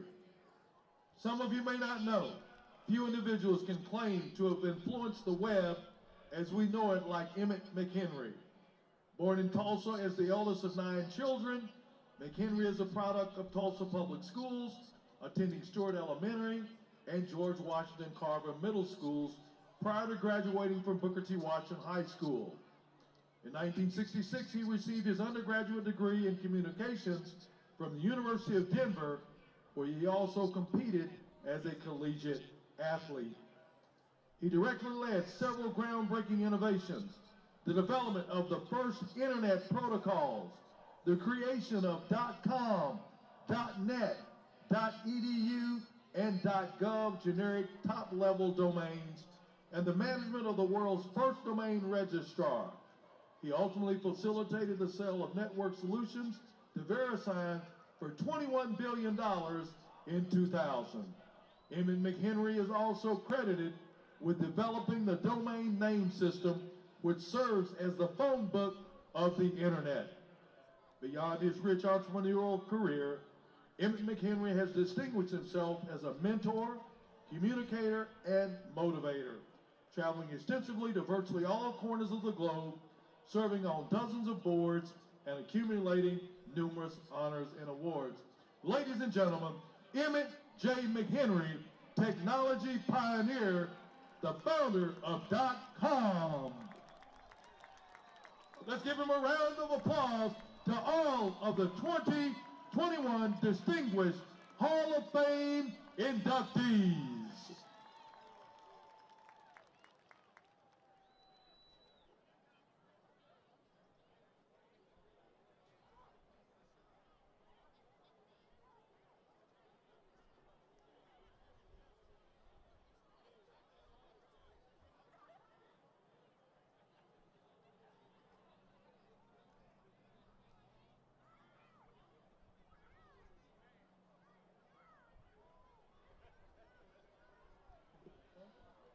If you'd like to support the Booker T. Washington Distinguished Hall of Fame Foundation, please go and visit us at www.btwhalloffame.org, and we will see all of you again in 2022 with our Distinguished Hall of Fame alumni, inductees.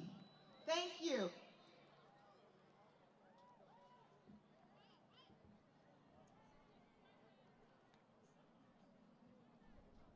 Check, check, 1, 2. Good evening, Hornet fans. It is my privilege and my pleasure to introduce that marching band from Hornetland. Yes, the marching aggression that sets the standards which others are judged. Ladies and gentlemen, boys and girls, are you ready for your halftime entertainment at its finest? It's time to experience one of the few intangible and unstoppable forces of nature. Yes, that's right, it's halftime, Hornet style. We are the hip-hopping, the finger-popping, the show-stopping, the ever-rocking pride of the great Southwest, the Booker T. Washington T Connection Marching Band. Mr. Drum Major, flip the switch. It is showtime.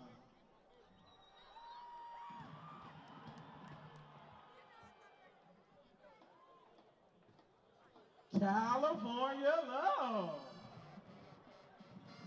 Yes, it is an incomparable, oh so smooth drum major, Mr. Raymar Simmons, a brother with a style of his own. Each sound of fuel is one of the few intangible unstoppable forces in nature. California.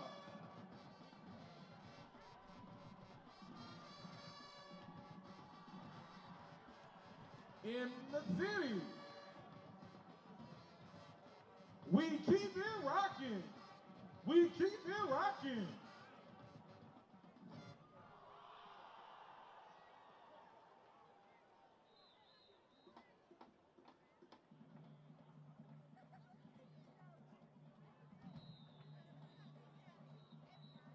Mr. Drum Major, if you bring the band to the field.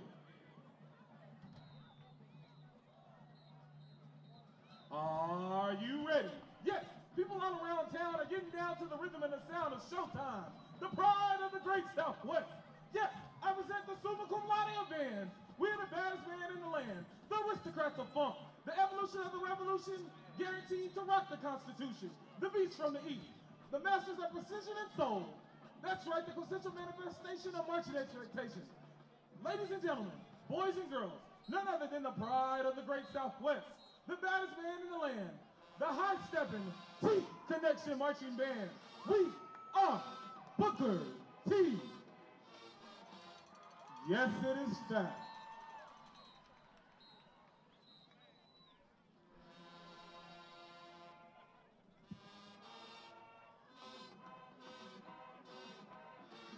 The orange and black is back.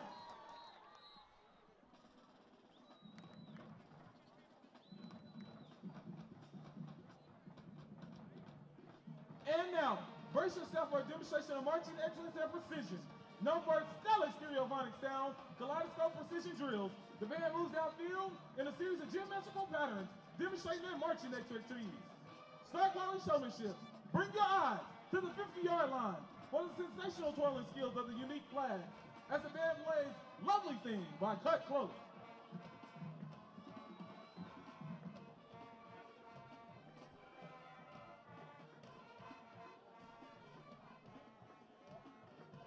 We're back, Hornet fans. We're at halftime of your Booker T. Washington Hornets versus number 1 682 Bixby Spartans. It's not the half that we wanted, but we got something special for you guys tonight. You can actually see us for a little bit. Byron Perry and Kirk Jones here with you. And Kirk, after this first half of football, as I said, during the first half, I was looking for what the team was going to look like coming out of the halftime for what Coach Jonathan Brown says to them, because this team has the potential to make this more of a game than it is. Yeah, right absolutely. Now. Absolutely. They have potential. Well, not only that, you got to think there's a potential for another matchup here in a couple weeks, right? So there's a lot still to be done here, both from the fact that, you try to make this a game, right, because there's still district championship on the line, but just figured out what you can't do, against this team, and, start getting some ideas for what you got to work on. Obviously, not to overlook, week one opponent. Obviously, we were bounced out week one last year in the playoffs, or round one. So, not to overlook anything, but, there's a little more chess in this game, to be played for not just today, but, down the road as well. So before we get back to the game, I wanted all the Hornet fans to know and understand some of the things that have been going on with our school. The Booker T. Washington Distinguished Hall of Fame Foundation proudly inducted several new members to the Hall of Fame, and that occurred last night at the Oklahoma Jazz Hall of Fame. The 2 inducted classes were enshrined, as there was not an induction in 2020. And I wanted to take the time to go through all of the names of the inductees and just a little bit about them. So from the class of 1981, inducted for Arts and Entertainment posthumously, Mr. Derek Minter. From the class of 1988, inducted for business, Mr. Brandon Jackson. From the class of 1967, inducted for education, you probably had her in class, Miss Ava Fisher. From the class of 1997, inducted under Arts and Entertainment, Miss Jennifer Lauren. From the class of 1965, inducted for humanitarian service, Dr. Art Williams Jr. And the final inductee for 2020, everybody enjoyed her, Miss Janice Bayouth. I'm sure Miss Bayouth was here still running hijinks when you were here, right, Kirk? Yep, absolutely. Yep. Gotta love Miss Bayouth. Absolutely. The 2021 Distinguished Hall of Fame honorees were from 1965 for humanitarian service, Mr. Joe Minor Thomas, inducted posthumously. From the class of 1959 for lifetime recognition, Mr. Don Ross. Class of 1961, inducted for education, Mr. John Townsend. Class of 1964, inducted for humanitarian service, Mr. Abraham Harold Fields. From the class of 1983, inducted for athletics, Mr. Terry Toomey. Now, is that a little bit too far back for you, Kurt? I mean, I wasn't born, but hey, I mean, whatever. Well, let me tell you. A little more in your heyday, but all right. Let me tell you, Terry Toomey was, I mean, that's legacy stuff. That's old school football right there. And finally, from the class of 1997, also inducted for athletics. Here's one you may know. How about Aaron Lockett? I think the Lockett name kind of rings out a little bit. Yeah. No, if I don't know the Lockett name, I just have to turn in my my Hornet credentials. So, no, big fan. I graduated with my sister, so I was big. Kevin, Aaron, big fans of them growing up, watching them play. Absolutely, absolutely. And we're proud to pass along to you Hornet fans the 2 classes that were inducted into the Booker T. Washington Distinguished Hall of Fame. So much legacy and so much tradition that have passed through this school as teachers, as students, just legitimately as educators. And it was a wonderful event last night at the Oklahoma Jazz Hall of Fame, getting to hear all of these inductees speak and tell their stories, along with the keynote speaker, Mr. Emmett McHenry, I believe class of 1966. He's the chairman and CEO of Sycurian. An incredible story. Please Google him. Mr. Emmett McHenry from Tulsa, Booker T. Washington graduate. That's the Distinguished Hall of Fame for the last 2 years. They were inducted last night, and we're proud to have them. So, Kirk, getting back to the game, let's just break it down. What's the first thing you're looking for as we start the second half? Honestly, I think that the key here is to just keep it clean, right? So eliminate the turnovers, eliminate the penalties. The last drive notwithstanding, kind of just went for it all there for a couple throws. But the drive before, Lathan was finally able to get on track with some of his throws. So you want to see more of that in the second half. Obviously, if you can get the defense, get a break with halftime, they are going to come out first, open up the second half, but you want to see them come stiffen up. If the offense can help stay on the field, get some drives, get some points going, give the defense a little bit of break, because we saw the defense play very well at times, right? We saw some 3 and outs, saw them force. It was really, again, the big play that came to bite them. And then as we got further there towards the end of the half, it was pretty much just gashing them all the way down the field. So like the defense come out rested and make some stops and see if the offense can't get a little more rhythm going. The offense obviously has to get some rhythm. Watching Lathan Boone tonight, there have been several throws that he's missed. And understand, in a big game like this, your quarterback is not going to be perfect. And even if you look at the quarterback for Bixby, I mean, he's a 4-year starter, won 3 state championships. He hasn't been perfection, but he's made throws at critical moments, and they've been on the money. And that's where you see, I would say, at least 3 touchdowns that Bixby has been able to score that have been just the product of their quarterback. And so we need Lathan Boone. You can use all the cliches. You need him to settle in, settle down. As I like to talk about, just focus on the fundamentals, focus on the keys, getting the snap, getting your footwork down, driving through the ball and letting it go, because the kid has the arm. He can make the throws. And when you're able to make the throws, it's then about just getting your receivers in the route and just make the throw. It's just pitch and catch. Yep. It's just pitch and catch. Yep. You don't have to try to do too much. You just have to basically, get it to your guy. Yeah, I mean, you see that with the touchdown to Micah Tease, there towards the end of the half. I mean, it looked easy. It was like, all right, hang on, we need to score here. Let's hit this, this slant real quick and be on our way. And like I said, we've got that ability. Lathan's got that ability. And again, that throw was set up by him getting comfortable and hitting one in the window, on the play before. So again, there's the ability to not only get back in this game, but again to sharpen things up, to know that there's bigger things to come. Even still, this is the biggest game of the year, obviously, but there's still bigger things to come, because you got the playoffs starting next week. And as the playoffs are about to start, one thing that the Hornets know is that, as everything sits here today, you're going to see this team, in order to get a gold ball, you're going to have to see this team. I mean, Bixby is obviously playing tonight, and they're trying to make a statement. They've got the 45-game winning streak, but they're trying to make a statement of, we want to win 46, and we want to keep winning 40. We want to get to 50, and we want to get to 60.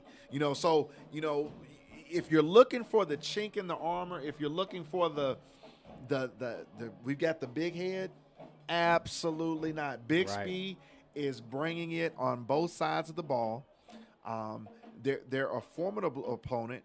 one of the things that I'm noticing tonight is this big package that Bixby is running. They're bringing in backup quarterback number 10, Connor Kirby, and there's no hesitation whatsoever to run a package of plays to him, either running the football on short yardage, goal line situations, and that right there, what do you have to do something about that? Yeah, exactly. I mean, it's a whole nother package because you come in, you're thinking about Presley, controlling him, getting to the outside, trying to keep him contained, and then you got him, a whole package that can just come right at you. So again, they can beat you in multiple ways. They can beat you with the pass. They can run it at you. They can run it around you. Again, so it's a complete football team. It's not a one-man show. And so, like I said, you've got to be sound all around to compete and have a chance to beat this Bixby team. Well, competing and beating this Bixby team is something that many teams have not been able to do this season. Bixby's undefeated on the season, been able to walk through Division 6A2 unscathed, 45-game winning streak. What's the weakness to a team that's won that many games, Kurt? Because there's a weakness on every team. And there are some things that I've seen tonight, and I think it can be identified. I think it can be exploited. What do you see? I mean, I've seen us at times be able to get pressure on the quarterback, rush him out of the pocket. I've certainly seen them not look crisp overall in the passing game, I would say. Like I say, he's hit some beautiful throws. Again, he's hit some throws where we've been just, inches away from, batting something down. But, I think the key is, you just can't give him anything, right? You can't give him the turnovers, the short fields, obviously. So, again, for us, it's about doing what we do, playing good, strong football. And again, I do think if you can get them into obvious passing situations, that's your best bet. So, winning on first down is key because, again, I think if you can get them thrown when they're throwing, again, you can – not that they haven't hit passes in that situation, but if you can, be more sound on third down. But, again, if you can get them into, throwing situations, that's your best bet to make some plays and get off the field. Well, Hornet fans, we're going to do this on live camera. Kurt, we've got a special visitor in the house. We got a special visitor in the house. Hornet fans, as I was telling you once before, the Booker T. Washington Distinguished Hall of Fame Foundation inducted several new members into the Hall of Fame last night, and I've got the pleasure of having one of them sit down next to me right now. Hornet fans near and Hornet fans far. One of the newest members to the Distinguished Hall of Fame, Mr. Brandon Jackson from the class of '88. How you doing, Jackson? Oh, good day, sir. How you doing today? It's good to have you up here with us. We're doing this live for all of Hornet Nation. And first of all, let me say congratulations and get right into it. How does it feel to be a new member of the Hall of Fame? Oh, it's excellent. This accolades for being part of the Hall of Fame. It's like a dream that I've never could have imagined. So, Brandon, tell us real quick while you're here. Scoot on up a little bit to the microphone. So, Brandon, tell us a little bit after your term. You're a graduate of 1988, great class, as a matter of fact. Tell us about after you graduated from Booker T to get you to where you are today. Well, I left Booker T and went to Oklahoma State University, and I graduated from there and came back to Tulsa and went into real estate development. And I've been able to expand my goals and bounds and be a part of the growing Tulsa, building homes, expanding communities, and changing lives. So, Brandon, you mentioned last night in your speech, some of the influential people that changed things for you, especially teachers here at Booker T, including, one of the inductees last night, Miss Ava Fisher. But tell everybody, tell everybody the story about those teachers and what they did for you when you were here. Yeah, as an engineering student, Miss Fisher was my math teacher, and I'd always say, well, I'm never going to use this, but I use those math skills every day. And then as far as Miss Mayo is concerned, she was able to introduce me to a person who changed my life. I worked in a DECA program, and she was able to place me in a law firm as a law clerk, and the owner's husband took me to OSU and enrolled me in engineering school. So, Brandon, the things that you're doing in the community and making a difference, it all started here at Booker T. All of us as alums, we have that special relationship with this school. Now you're going into the second part of life, do you find that the things that you learn here at Booker T are all you, or have they evolved from somewhere else? I mean, tell us how deep the tradition of Booker T is in your heart. Well, when you look at Booker T, it's organic. It's a part of you. You go through the halls of Booker T. Washington High School, and you absorb things like a sponge. And you're able to adapt and utilize those skills at the higher level. And then you take those skills along with the next skills, and you're able to, have a complete life. All of, from being on this football team, I could think about Larry McGee. I can just imagine what the story was in his locker room. But contain, pursue, execute.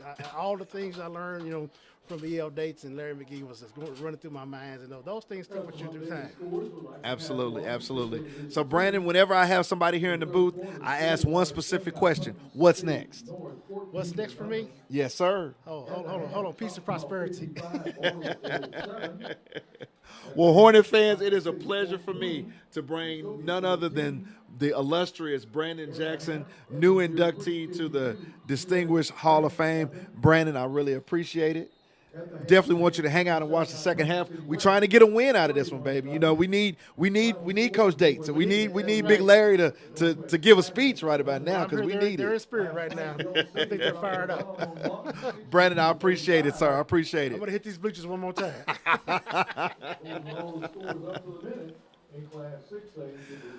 Hornet fans, as we're about to start the second half, Booker T. Washington Football 2021 is brought to you by the sponsors: Darcy Melendez, the Melendez family, Gorfam Marketing, classes of 1995, 2020, and 2022, Shauna Fain of Fox and Allen Realty, Ashley Dorsey of Easy Fitness, class of 2004, and the Greenwood Chamber of Commerce. We appreciate all of our sponsors.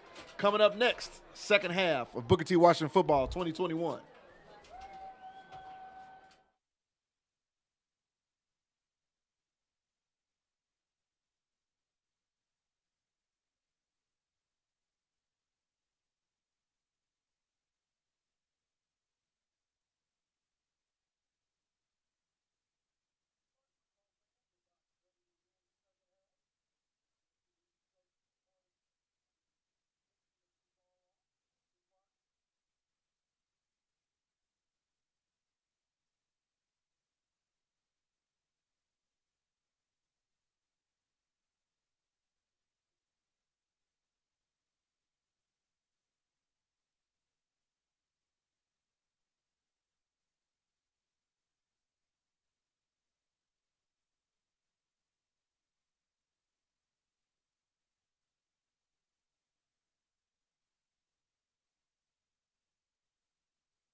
All right, Hornet fans, Jackson Marsh, senior place kicker, set to kick off. He's at the ball, and he's got his pooch kick special. The ball is finally recovered by the Spartans. They've got a little bit of a wall, number 28 on the return for the Spartans, and he's finally taken out of bounds. Number 28 is Carson Williams. He's a senior linebacker. Nope, excuse me, wrong player. That's Zach Blankenship. Zach 20. I think that's a wrestler. That's, yeah. Wrestler headed for Stillwater, yep. As a matter of fact, isn't he? I believe so. So, Hornet fans, the Hornets start down 41-13 to the Bixby Spartans. It's one play at a time. It's the Hornet defense basically bowing their neck and getting this football back. Current quarterback for the Spartans is number 10, Connor Kirby, 3 wide receivers to the far side. Kirby calls his own number, gets positive yardage, gets a little bit over half of what he needed. Good play there by the Spartans, Kirk, and it seems as though, if you had me to tell you, it's almost like Bixby now wants to salt this one away as quickly as possible. Yeah, I think they're just going to keep doing what works. Obviously, had success in the first half. A lot of, pre-snap motions, offensive linemen moving one side to the other. So a lot going on here. But again, a lot of when the actual ball snapped, it's pretty basic stuff. Braylon Presley in single coverage to the near side of the field. But number 10 takes his own number once again. He's running hard, basically makes contact with Jordan Drew here on the sideline and finally run out of bounds. That run is going to be good enough for a first down. And, Kirk, we talk all the time about mentality coming out of halftime, and the mentality of the Spartans is, okay, we put up 41 points. Now we're going to try to punch you in the mouth. Yeah, absolutely. They got the lead, and that's what they're going to try to do. Christian Burke back in quarterback now, number 14. Braylon Presley in the pistol formation right behind Burke. 3 wide receivers here to the near side. Presley in motion to the far side. Makes the defense have to shift. Burke drops back. He's looking to the near side, rolling, throws. The pass is going to be low and incomplete. Pass was intended for number 5, Luke Haas. He's another Oklahoma commit. Going to bring up second down for the Spartans. Again, the Hornets do a good job getting pressure on the quarterback there. So, again, you get him at second and long here. So now, you know, this is where you got to win second down here too. Get him in third down and try to get it, see if you can't force a punt. Again, in a bit of no man's land, probably 4-down territory. Burke with the check with me, looking to the Bixby Spartan sideline.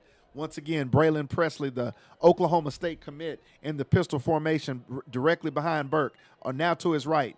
Here's an inside give to Presley, and he's immediately wrapped up and taken down by the Hornet defense. That's number 62, Elias Sherman, number 11, a 6'2", 260-pound defensive lineman. Takes down Braylon Presley, wrapped him up, took him down. Going to bring up third down and long for the Spartans. Big down here again, probably 4-down territory. So look for them to run it up the middle. Try to get 3-4 back here if they can. Presley in motion. They're going to give it to him. The pitch give. He's trying to get to the wide side of the field to get positive yards. He's over and taken out of bounds on the Bixby sideline, and now a flag goes up. Presley was close to the marker, but I don't know if he got it. But now we're going to have to wait to see exactly what the white hat says as far as the penalty that was thrown. Yeah, hard to tell. I don't know if they're going to get him a late hit, which if so, I don't think it's really fair. I feel like that started while he was inbound, so I don't know if there was something said after the play. Personal foul is going to go against the Hornets. Going to be an automatic first down for the Spartans. Tough break for the Hornets. You get them there in 4th and short. Again, they're still probably going for it, but at least you got a chance there. But tough break again. From where we're sitting, it looked like the tackle started while they were inbound. It looked like the tackle was attempted to be made on Presley as he was still trying to be running the football. But that's going to bring up an automatic first down for the Spartans from the 9. Here's an inside fake. Once again, Presley has it, running tough on the inside there, but he's going to be taken down. Once again, the Hornets are tackling well on the interior of the defensive line. Again, Hornets do a good job to keep him contained, to wrap up and bring him down. But if you see the skills just like that, he's got 4 yards. So the Spartans are going to go tempo, and here's a pass to the back of the end zone. Touchdown, Spartans. Was that that was Presley. Did he throw a lateral pass, Kurt? He did, yeah. We haven't seen one of those all season. Yep. Presley threw that. Yep. Whew. Well. Again, using your weapon and as a decoy a little bit, and Hornets identified it just a little bit too late and couldn't get there in time. Basically, the eyes were looking for number 1, Presley, with the football, and Presley catches it, sets up, and throws it into the back of the end zone. Number 95, Connor Nolan, in for the PAT, and it's good. And with 9 minutes and 41 seconds left in the third quarter, the Bixby Spartans take a 48-13 lead over the Hornets.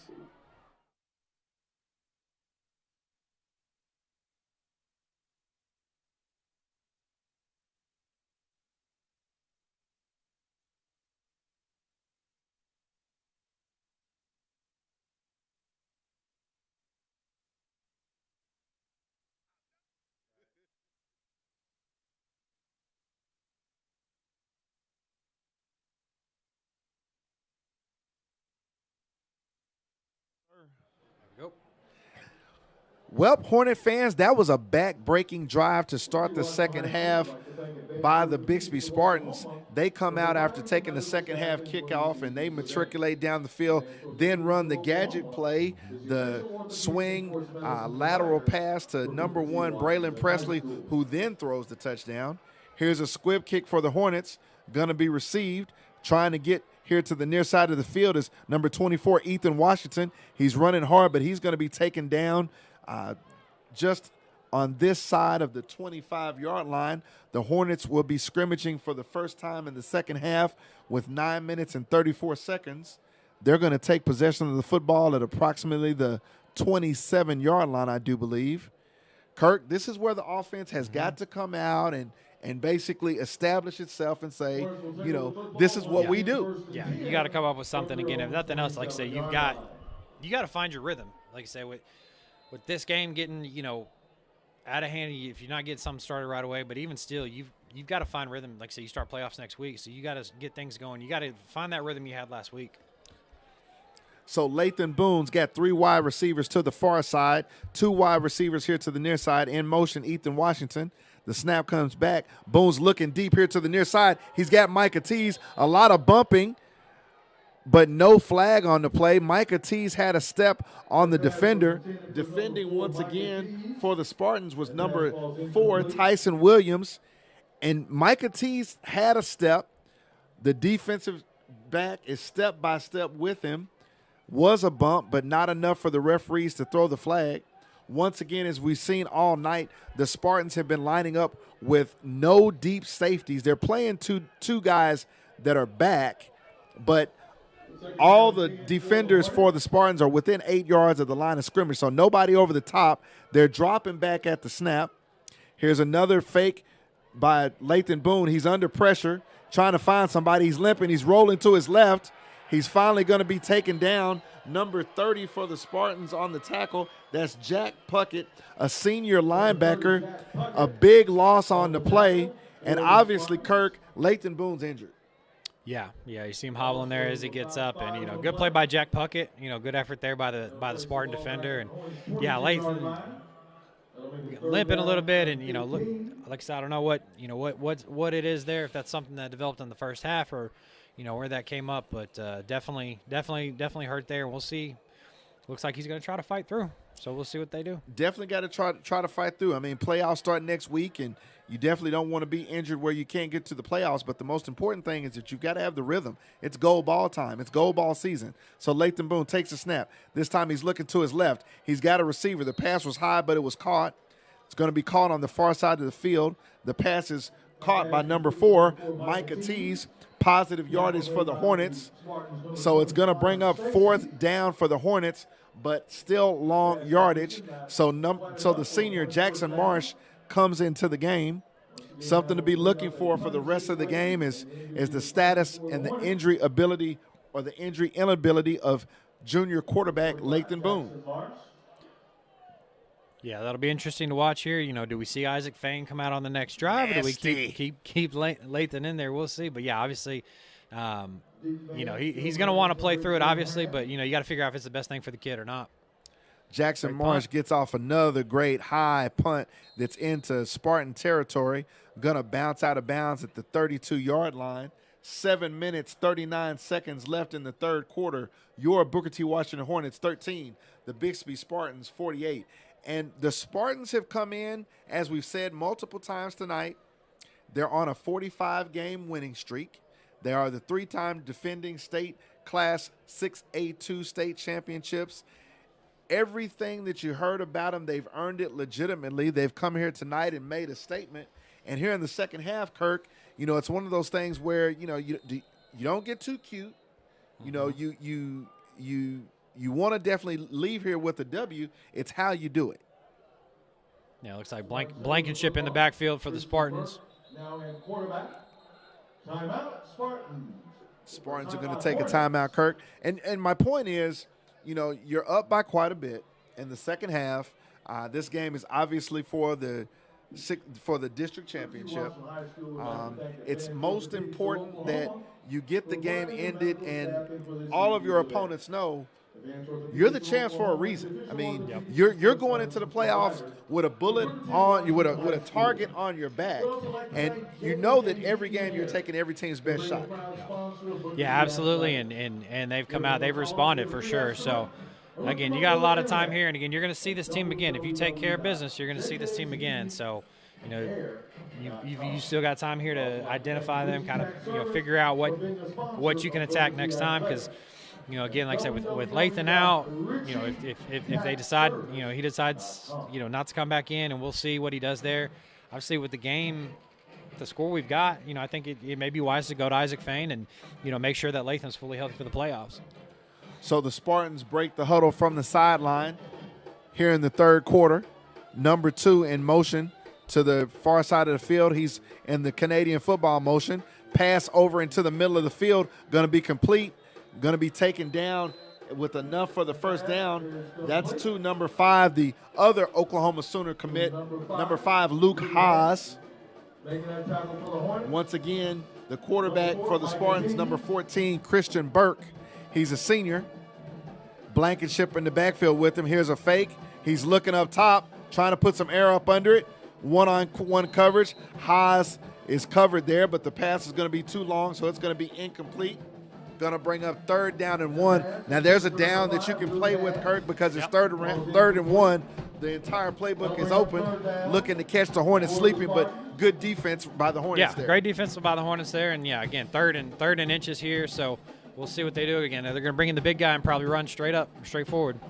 So here's the big jumbo package for the Spartans, number 10 with it, and he goes over the right side, plenty of blocking. Going to have enough for the first down. Number 10 is Connor Kirby, a junior backup quarterback, and Connor Kirby's run for a couple of touchdowns tonight and probably got about 50 yards on the ground, just hard, tough between the tackles or off-tackle running, Kirk. Number 2, Ginger Williams. First down. Spartans back into their normal offensive set. Here's a pass down the sideline, and it's going to be caught, and that's going to be touchdown Spartans. That's number 3, Preston Solomon, and that's his 2nd touchdown of the night. Preston Solomon hooking up with Christian Burke, but there is a flag on the play. Flag back at the 48-yard line. Head coach Lauren Montgomery is trying to see exactly what the call is. Looks like it's going to go against the Spartans. An eligible receiver downfield is going to nullify the touchdown, but Preston Solomon once again gets behind the defense, Kirk, and the kid's just a good athlete. Yeah, absolutely. Great athlete. Get behind the secondary a couple of times, and so again, just showing there's more to this team than just Presley. And like I say, very solid all around. Again, we saw just on this drive, we've seen them go deep.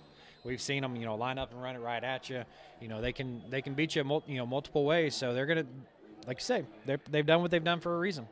So it'll be 1st and 44 for the Spartans. Once again, looking to get the pass. And there's a great one-handed grab for the Spartans. Once again to number 35. That's Bo Bertelli, who has a couple of touchdowns on the night. And that's just a great, meat hook. Yeah, nice catch. I think we got another lineman downfield. I think lineman could have caught that one if they wanted to. So I think we'll be coming back again. So it was a screen pass, but Bertelli was past the line of scrimmage when he made the catch. So not exactly sure whether or not Bixby set up the screen properly. It was a beautiful catch by Bertelli, but we're waiting on the white hat, and looks like he's signaling that it's going to be an eligible receiver downfield, so that's going to nullify that big game by the Spartans. And these are opportunities, Kirk. These are opportunities right here that you can, number 1, get off the field, and number 2, if you're Booker T, to say, okay, let's get in the end zone. Let's find a way. Exactly. Yeah. You got to capitalize here. You got them in about 1st and 20 here. So again, you got to take care of business here and get off the field. So once again, number 14, the senior Christian Burke, at the helm for the Spartans. 6 minutes, 4 seconds left in the 3rd quarter. Burke moving men around. He's got 4 wide receivers, 2 to the far side, the short side, and here 2 to the near side. Here's an inside give fake. The pass is out to the far side, and once again the pass is complete. We've seen this swing pass quite a bit by Booker T. Tonight it's the Spartans running up to perfection. The pass complete, the block is made. He's able to run down the sideline, and number 2, Jacob Snyder, is able to pick up about 12 yards on the play. It's going to bring up 2nd down and 8 or 7. Once again, here's a pump fake by 14. He looks into the middle of the field. Pass is complete. Going to be taken down in the Booker T red zone. Number 8 on the reception, that's Dylan Haas, younger brother of Luke Haas. And the Spartans are going to go tempo once again. Number 14, Christian Burke, brings the Spartans to the line of scrimmage quickly. Here's an inside give with an outside pass fake. That's Blankenship running hard. He's inside the 5. He's down to about the goal line. Looks like they're going to mark him at the 1-yard line, and the Spartans are once again going to go tempo. Number 26 was the ball carrier, Jersey Rob. Here's another inside give to Jersey Rob, and touchdown Spartans. And just like that, Kirk, the Spartans have now scored on both possessions here in the second half. before the point after touchdown, the Spartans have now taken a 54-13 lead over the Booker T. Washington Hornets. Yeah, Kurt? like I say, you have a chance there. You got them in first and 20, and you can't capitalize. You give up 12 yards on first down there. Get them in 2nd and 8, and then open pass there on that again. Hornets defense just doesn't seem to have any answers here in the second half. And that's good. The kick by number 95, Connor Nolan, is up and good. The Bixby Spartans, with 4 minutes and 45 seconds left in the third quarter, take a 55-13 lead. And Kirk, you nailed it right on the head. I mean, at this point, the Hornet defense is looking like they don't have an answer for what the Spartans are doing. I mean, Bixby has 2 penalties that nullify big gain, big chunk Touchdown yardage Yep. plays, one a touchdown and one a big chunk yardage play.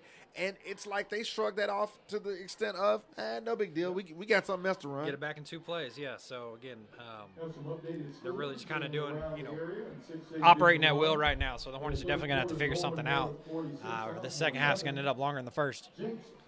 I mean, it makes it tough when you're already down coming out of halftime. But, as we keep reiterating, this is a team that you're going to have to see if you intend on winning a state championship. Yeah. So you cannot allow the perception to permeate your team that Right. they're just that much better than you Right. are. Right. I think the first half showed, like I say, not quite as bad as the score indicated. It wasn't good, but not quite as bad as the score indicated. The second half obviously is coming in, much worse. And so, again, the Hornets got to, really, again, prove to themselves that they can play with these guys because, again, like you said, not being a homer, they can, but they gotta be close to perfect, right? You can't spot them 7 points to start the game. You can't give up the big plays, have all the turnovers. So, again, what we're seeing here I don't think is indicative of how competitive this game can be. Absolutely. But the way it's going right now, Bixby's making all the right plays, the big ones, the little ones, and the Hornets just, like I say, don't have any answers. So number 5, Lathan Boone, the junior signal caller, is still in the ball game. He seems to be hobbled, looks to be the left ankle, but he's still in the game. Hornets have 4 wide receivers. Ethan Washington in the pistol formation to the right of Boone. Here's an inside handoff, no faked, pass into the middle of the field intended for Jordan Drew, number 11. 2 Bixby Spartans were in coverage. The pass was a little bit in front of Jordan Drew, so it's going to be incomplete, bringing up second down. And it's also a situation, Kirk, where the Booker T coaching staff has to start saying, okay, we need to start calling the plays that we're going to make plays. Yeah. There's no 42-point play. Yeah, there's no 42-point play. We need to start calling the plays that are going to get us first downs. Yeah. I'm thinking in this game, Booker T has less than 7 first downs in the entire game. Yeah. Yeah, it's been tough sledding, and yeah, you're right. You need to start operating, just like I said, trying to move the ball. Not trying to get all these points back. But here's a big rush by the Spartans. Boone rolls to his left. The pass is intended for number 6, DJ McKinney. Rolling to his left. The pass was errant. It's going to fall incomplete, so it's going to bring up 3rd down and 10. And now, Kirk, you're definitely behind the sticks. You've got a quarterback that's dealing with an injury. Looks like the Spartans are bringing the pressure from the edges, and I mean it's quick pressure from the edges. You've got to basically start calling plays that are going to get you positive results. Right. So the Hornets have 3 wide receivers to the far side. Ethan Washington flexes out. The snap is over the head of Boone. He's just trying to get back there to recover it. Looks like the ball is going to possibly be recovered inside the 10-yard line. Here's a flag coming in late. We haven't got a signal just yet as to whose ball it will be. Recovering that high snap for the Hornets was number 24. It is recovered by number 24, Ethan Washington, but that's going to bring up 4th and forever for the Hornets. But we've got 2 flags on the play, waiting for the white hat to tell us, and we're waiting.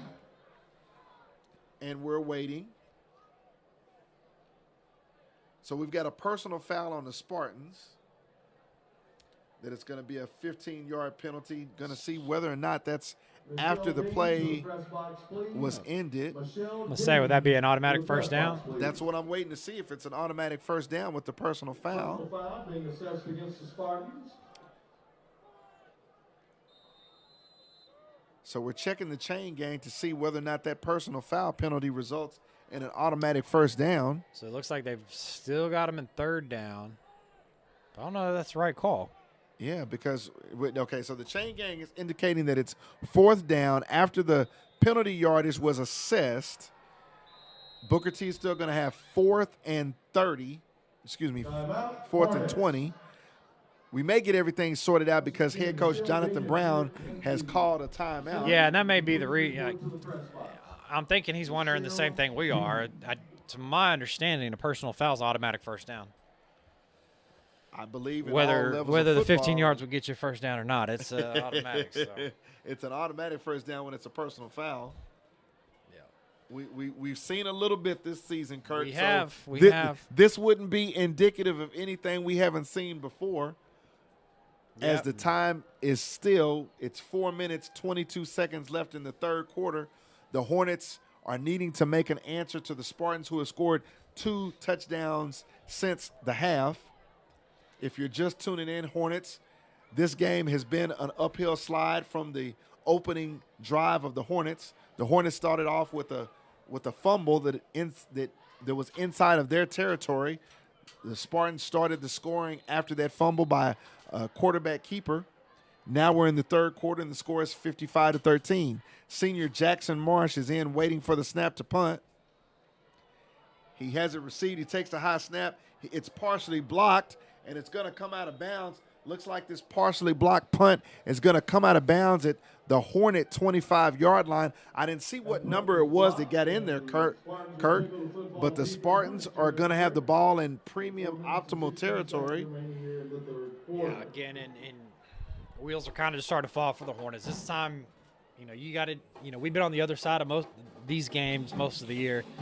You got to dig down and you got to find that pride to finish things the right way. And it's tough. It's tough when you get down like this, obviously, but yeah, you got to fight through. You got to stay sharp, and you just can't continue to do the things that we've been doing here. The high snaps, the penalties.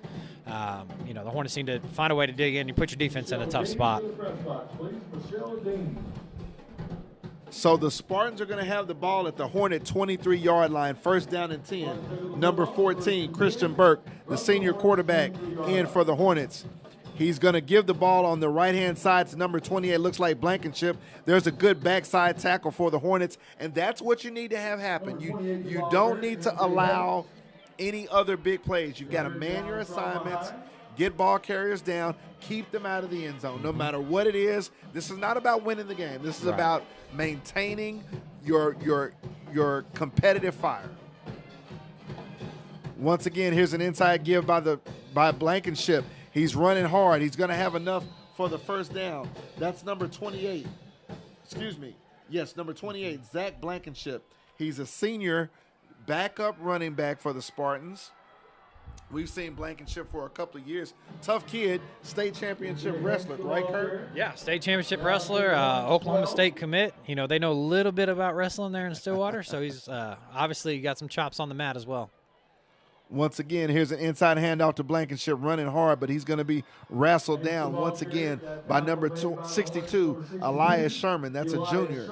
Elias Sherman, junior, 6'2", 265 pounds. I call out his measurements whenever I can because that's a big boy on that defensive line, Kurt. Big boy. He's been making plays all year long on both sides of the line, and again, just a junior, somebody we've got the privilege to watch next year as well. And again, he's made a lot of plays in both his sophomore and junior years. Here's another inside handoff to Blankenship. He's trying to get to the outside, brought down, got him by the horse collar. The flag comes in immediately. Looks like it's going to go against the Hornets. So that's going to be a personal foul, and I believe that one will result in an automatic first down. Oh, yeah, I'm sure it will this time. 2 minutes, 48 seconds as the clock is stopped in the third quarter. The Spartans had scrimmage from the 9-yard line of the Hornets, trying to go in to up this lead. And I'll tell you, Kirk, one thing about Bixby, they've definitely shown that they are formidable. No, absolutely. They're on a mission. They've been on a mission all year. They've got a point to prove, and it's not about winning. It's about winning decisively with them. So, if you're in the Hornets, you got to buck up here and see what you can do to push back. quarterback Burke, check with me.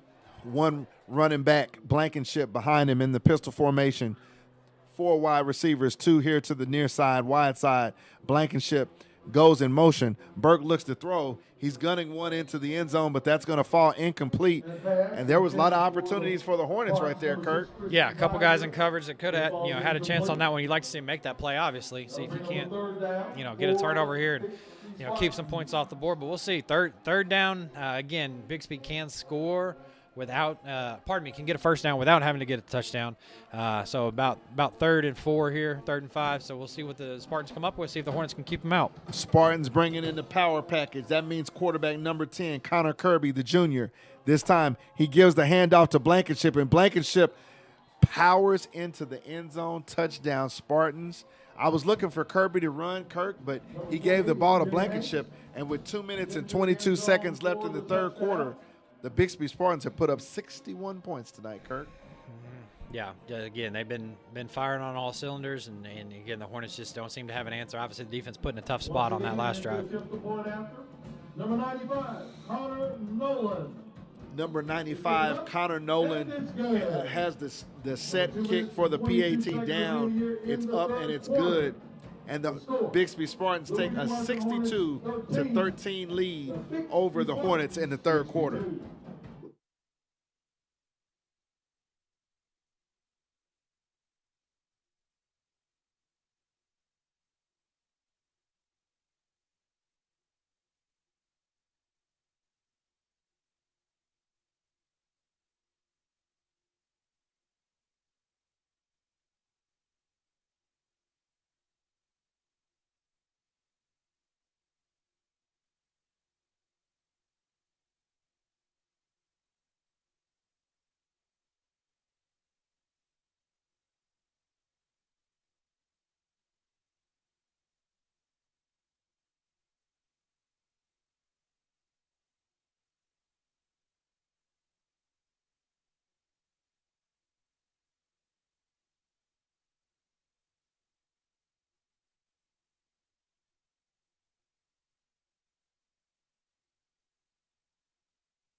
All right, the Spartans are lining up for the kickoff. Spartans still holding a big lead. Here's another squib kick into the middle of the field. It's just going to be taken down and covered by number 1, Demetrius Prudhomme. Hornets are coming back onto the field. We're going to check everything. Looks like we're going to see number 8, Isaac Fain, taking the helm for the Hornets, Kirk. All right, and a good call. Like I say, if Lathan's hobbled, the game, the game's out of question. So yeah, there's no need to have him out there and potentially get him hurt. You want to get him back healthy, and again, you want to see somebody. We talk about the Hornets need to show some fight here and finish things up. I'd expect Isaac obviously to bring the fight. Here under center. So 6-foot junior Isaac Fain, the nasty man at quarterback for the Hornets. Prudhomme in motion. Here's a handoff to the left side. Big hit. Ethan Washington running hard. He gets to the left side. It looks like he's going to have a little bit of positive yardage. Washington loses his helmet on the play, but he's going to replace his lid. Hornet fans, we've been waiting to see what Mr. Fain was going to do with an opportunity. I think tonight might be the night, Kirk. Isaac Fain is definitely a competitor and definitely somebody that's, got those words that you like to hear: moxie, gumption, guts. Yep. I just call him nasty, Hornet fans. So we're going to see if Isaac Fain is going to be able to uncock that thing tonight. We got 1 minute and 36 seconds left in the third quarter. 4 wide receivers for the Hornets. Fain, here's the inside give to number 10, Isaac Covington. He's immediately swarmed under by the Spartans. Going to bring up 3rd down and long. We got an obvious passing situation, Kurt. Yeah, we'll see what they do with Isaac here. And again, we got about 3rd and 6 now. So, yeah, definitely obvious passing down now. I wouldn't mind seeing him keep it. Obviously, he's good with his legs as well. Maybe an option, some sort. But obviously, certainly, excited to see him throw as well and, see what he can bring to the table. I don't know about the what or the who, but I know what Isaac Fain can do. So he's going to wait for the snap. He has it. He looks back. He's corking it down the sideline, throws it high, and this one is going to be a miscommunication. Jordan Drew basically broke to the inside of the field, and Isaac Fain was throwing to the boundary. That pass is going to fall incomplete. And I know Fain can throw a better ball than that, Kirk. It looked to be, a little bit of, the first time I'm getting ready to unload it, jitters. But Fain has got to do a better job of getting the ball down the field on that type of throw. Yeah, no, definitely. And it's a tough situation there. You're in 3rd and 6, and they're pinning their ears back to come at you. But yeah, you want to get a better throw there. And so we got a punt coming from our own 45. We'll see what Jackson can do here. He's been punting well all night, so see maybe he can't pin him deep here and make him earn it. So senior Jackson Marsh is back in. We're going to have a timeout for the Hornets. Looks like we're a little late getting everybody on the field. We'll go ahead and take that timeout with them.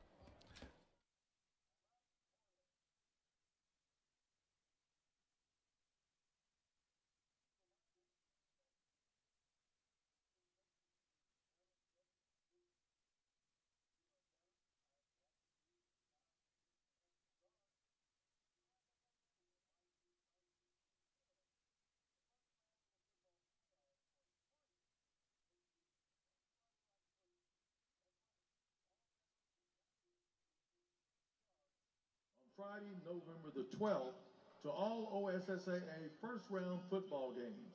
The OSSAA appreciates the sacrifices of all veterans and hopes you will take advantage of this opportunity. Simply show your military ID card or driver's license that shows your military status at the gate next Friday, and you and a guest will be admitted free of charge. See you next week, and thank you once again for your service. All right, Hornet fans, so Jackson Marsh is back. He receives the snap. The kick is back. Looks like it's not going to be returnable by the Spartans. It's going to bound down inside Spartan territory. Yeah, good punt. Going to be down by the Hornets.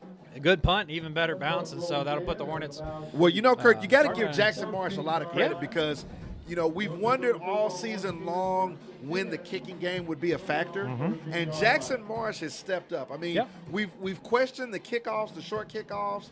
We've questioned a couple of situations on some punts when there's been a low snap, with the decision that he's made or whatever. But Jackson Marsh tonight, I mean, special teams are special teams. Yeah, absolutely. He's been very busy tonight. Obviously, the one before this, bad snap. He just did a good job to even get it off at all. So long night, busy night for him, obviously, and so no, he's done. He's answered the call tonight.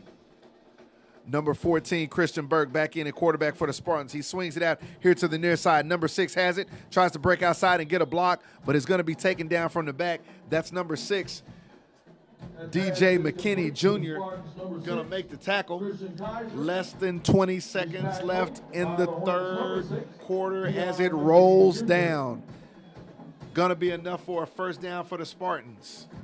Once again, Kirk, Bixby, they're just coming out. They're running their stuff. Yep. There's a lot of folks that will say, you're up 62-13. Why not just run the football? Why not just work the clock? And I always respond to people by saying, you don't practice being up by 40.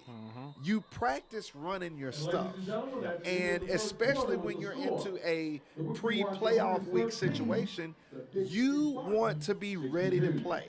And just because you're up by a lot, you don't say, okay, we're just going to run the ball. Right. And that's when you end up getting offensive linemen beat up. That's when you get, running backs beat up.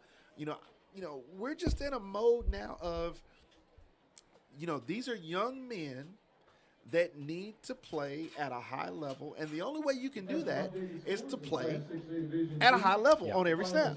Yeah, absolutely. Yeah, that's the key. Just, run your stuff, do what you do. And, if people don't like that, then they need to stop it. And as I was always taught, stop them. Yep. You're on the other side of the football for one reason, and that's to stop them. So at this point for the Hornets, they've got to come out, pin their ears back, basically get an understanding that, all right, tonight might not be my night or our night, but I've got to do my job. I've got to tackle. I got to wrap up. I got to hit somebody. It's still football. Yep, that's right. Yeah, absolutely. So, again, 1 quarter to go here. We'll see how the Hornets can, finish things out. Again, you want to see them show some pride, show some gumption, and again, stand up and do what they can to, keep this score where it is. Another swing pass by 14 to 21. He's able to slip the first tackler and finally gang tackled by a host of Hornets, but it's going to be good for about 5 yards. And once again, it's the same plays by everybody. Hornet fans, basically get the pistol snap, swing it out wide, let one wide receiver make a block, and the other wide receiver gets the deal. So that's good for about 9 yards for the Spartans, bringing up 2nd and 1. Here's an inside give. Once again, looks like the ball might have been on the turf. Waiting to see exactly who has it, but it's going to be recovered. The handoff was to number 24. That's Aiden Hill, another senior backup running back. And one thing, Kirk, the Spartans have not had to do tonight was play much of Braylon Presley. Yeah, no. Obviously, again, don't think he was totally healthy. So, use him mostly as a decoy. Did get the ball in his hands some, obviously, and even with the little bit that they did, you see the danger that he has. But yeah, I think first drive of the second half. Then after that, I think he took the rest of the night off. 10 minutes, 53 seconds left in the football game. Bixby Spartans. Basically, another inside give. Running hard. This is number 42. Finally wrapped up by a host of Hornets once again. Number 42 is Trey Pauly. He's a sophomore backup running back for the Spartans. But with that run of sticking his head up in there and wheeling and dealing, he picks up enough for a first down. And now you're starting to see the Spartans to assert themselves in, let's get this game over with mode. Yeah, definitely, switching primarily to the ground game. So, again, if the Hornets, you want to see them buck up, get some stops, get some confidence, and, big games to be played, in the coming weeks. So, again, you want to see them focus in and, play fundamentally sound and, again, just finish this out with some pride.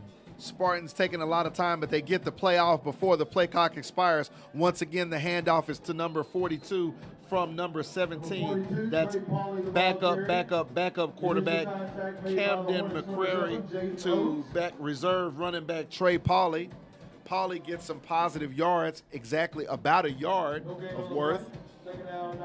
Brings up 2nd down and 9 for the Spartans. They've got the ball on their side of the field at the 42-yard line. Another check with me for the Spartans. 17, quarterback McCrary looks to the sidelines. Now he has the play. Once again, it's an inside give to number 24 who slips a tackle, gets to the left side, runs over a Hornet and taken down. Looks like he's close to first down yardage. That's a good run by number 24, Aiden Hill, senior running back. Kirk, just a good run. Mm-hmm. Yeah, great run there by Hill, and looks like it's going to be enough for another Spartan first down. Spartan first down, rolling up on 9 minutes left to go in the ball game. Booker T needs to get a stop to try to get some type of offensive momentum going in the next week. Here's number 24 over the right side, but he's taken down by a lot of Hornets and finally slammed down to the turf. May have gotten a yard on the play. Several Hornets in there on the tackle. The Hornets have several reserves in the game in the secondary. You see quarterback Isaac Fain now at the safety position, taking over for Gentry Williams, who's called it a night. Number 13, Ryan Anderson, is also done for the evening. Quarterback looks to his left, but he's going to keep it. Finally going to be tackled. Looks like he's going to be able to get back to the line of scrimmage. Going to bring up 3rd and 9. 8 minutes, 12 seconds left in the ball game. Good play there by number 1, Demetrius Prudhomme on the tackle coming down the line. Keep him to no gain. Demetrius Prudhomme has had a good game tonight, Kirk. He's been and also you said good to see Jaden Oates back. We've missed Jaden Oates for the last couple of weeks. 3rd down and 9 for the Spartans. Check with me. Quarterback Camden McCrary now has the play. He's going to throw. Looks back. It's an inside screen intercepted by the Hornets, and looks like it's going to be taken back for a touchdown. That's number 6, DJ McKinney. Touchdown, Hornets. An opportunistic play by number 6, DJ McKinney Jr. puts the Hornets onto the scoreboard. We haven't heard it much, but there's Hornet victory, Hornets fans. That's where you step up, Kirk. Yeah, great job by McKinney there. Just alert gets a deflection off the screen pass and takes it back. So great job there. Good to see him. Again, he's been a big player all year. Nice to see him make a play in a game like this. So senior Jackson Marsh in for the PAT, waiting for the snap to number 8, Isaac Fain. Snap is back, hold is down, kick is up, and it's good. 7 minutes, 34 seconds left in the ball game, and your Booker T. Washington Hornets put points on the board. It's now 20. Bixby Spartans 62. And Kirk, more than anything, that's a pride play. Yep. Number one, it was a screen pass. We got plenty of pass rush. Obviously a screen pass is set up so that the defensive line gets a rush and you throw it right over them. The quarterback for the Spartans, number 17, McCurry, he is a senior, but the thing about it, he hasn't played a whole lot, okay? All right? It's that's a touch pass, okay? In that situation, you've got to get it over the top of all of those Hornets in the orange. He didn't do that. The ball was tipped, falls into the lap of Deion McKinney Jr. He houses it, okay? Yeah, That's what he's supposed to do. Yeah, great play by DJ there. Great play by McKinney to put the Hornets on the board. It hasn't been a scoring output that the Hornets would like, fans, but this is just the start of the pursuit of the gold ball. Playoffs are next week. We hope to have some information for you before the night is over as to where everything's standing and who the Hornets could be playing. Jackson Marsh to line it up. What's the odds he goes deep here, Kirk? They've gotten some good returns here on a few of these, so I'm not sure. Looks like he's lined up to go deep. We'll see. Jackson Marsh is going to squib it. Looks like it was touched by a Spartan, but it does go out of bounds, so that's going to be a penalty. Penalty is going to be assessed. It's going to allow the Spartans to take possession of the football at their 35-yard line. Looks to me, Kirk, I thought a Bixby player had touched it. Yeah, I kind of thought so too. I think Jackson's saying the same thing. There's just a little confusion down there. I think he was thinking the same thing, that somebody had touched it for Bixby. So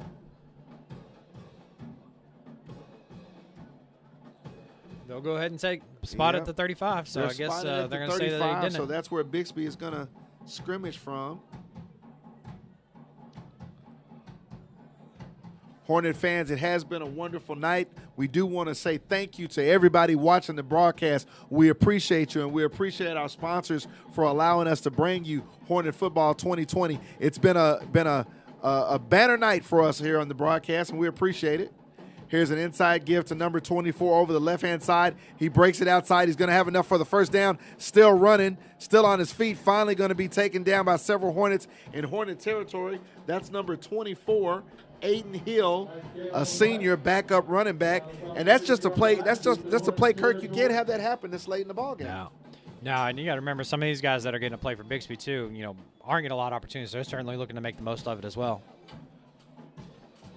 One of those situations where even though you're a backup and you haven't played much and you're playing the number one team in the land, you got to go out there and you got to make a play. And that was just a basic cutback to the left side. Here's another inside give over the right side.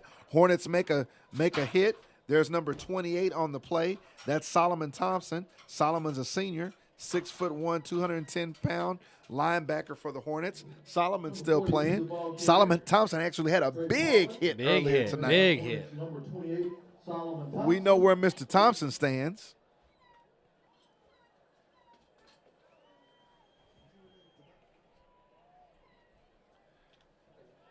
Here's another inside give over the left side for the Spartans. Look like they're going to be close to first down yardage. And we got a late flag coming in. We've got a penalty flag on the play. Checking with the white hat to see exactly what the call is. And we're waiting. And we're waiting. The guys are conferring about their menu. I think they're going to Outback tonight, Kirk. I think that's what I heard. Probably Raising Cane's. They're open late. Well, Raising Cane's is open late. I would appreciate if they would visit Raising Cane's. It's one love for the Hornets, and we haven't had much love on the gridiron tonight. So the Stripes crew needs to go get some fresh, never frozen Raising Cane's chicken fingers. And we're still waiting. The Whitehead's finally going to tell us something. Looks like personal foul, hands to the face on the Hornets. Not sure who it's assessed on. Wow. That's going to be a 15-yard penalty and an automatic first down, Kirk. The ball's going to be inside the Hornet red zone. Sorry, Kirk. No, I'm just going to say, obviously, they don't need any help moving the ball, so, you can't, you hate seeing that for the Hornets. And, again, flag came in late. I'd be lying if I said I saw what they called, but, again, didn't have eyes in the area. So you don't want to mislead any of the Hornet fans, Kirk, because we'll hear about it. Hey, I'm not here to lie to anybody. Excuse me. 6 minutes, 20 seconds left. Clock's running. Here's a left handoff to the left side to number 46. This is a different running back. That's junior Garrett Hoskins for the Spartans. He rumbles for almost 6 yards. He's going to make it 2nd down and 5 for the Spartans inside the Hornet red zone. 5 minutes, 53 seconds remaining in the ball game. Another inside give for the Spartans. He's picking his way. He spins. He's hit and knocked back, but finally taken down on the tackle. A hard hit by number 30, Aiden Walker, a junior, 6 foot, 185-pound linebacker for the Hornets. Good hit on the play by Aiden there. Again, chance for the Hornets. 3rd and short here. Let's see if they can get a stop. Keep the Spartans out of the end zone. 3rd down and 1 for the Bixby Spartans. Threatening to score once again. They've had their way tonight. Number 17, Camden McCrary, reserve senior quarterback. Once again, inside give to number 46, who knocks one man out of the way, and he rumbles into the end zone. Touchdown, Spartans. Garrett Hoskins is into the end zone for the touchdown. Again, just another example. Again, some of these guys from Bixby, getting, this is their time that they get right there. The future players of the program, the guys that are backups now, looking to, show what they can to, to put stuff on film for next year, right? So and he put something on film right there. Here's the PAT attempt. Up and good. So the Bixby Spartans extend the lead to 69 over your Booker T. Washington Hornets 20. 5 minutes, 9 seconds left in the ball game.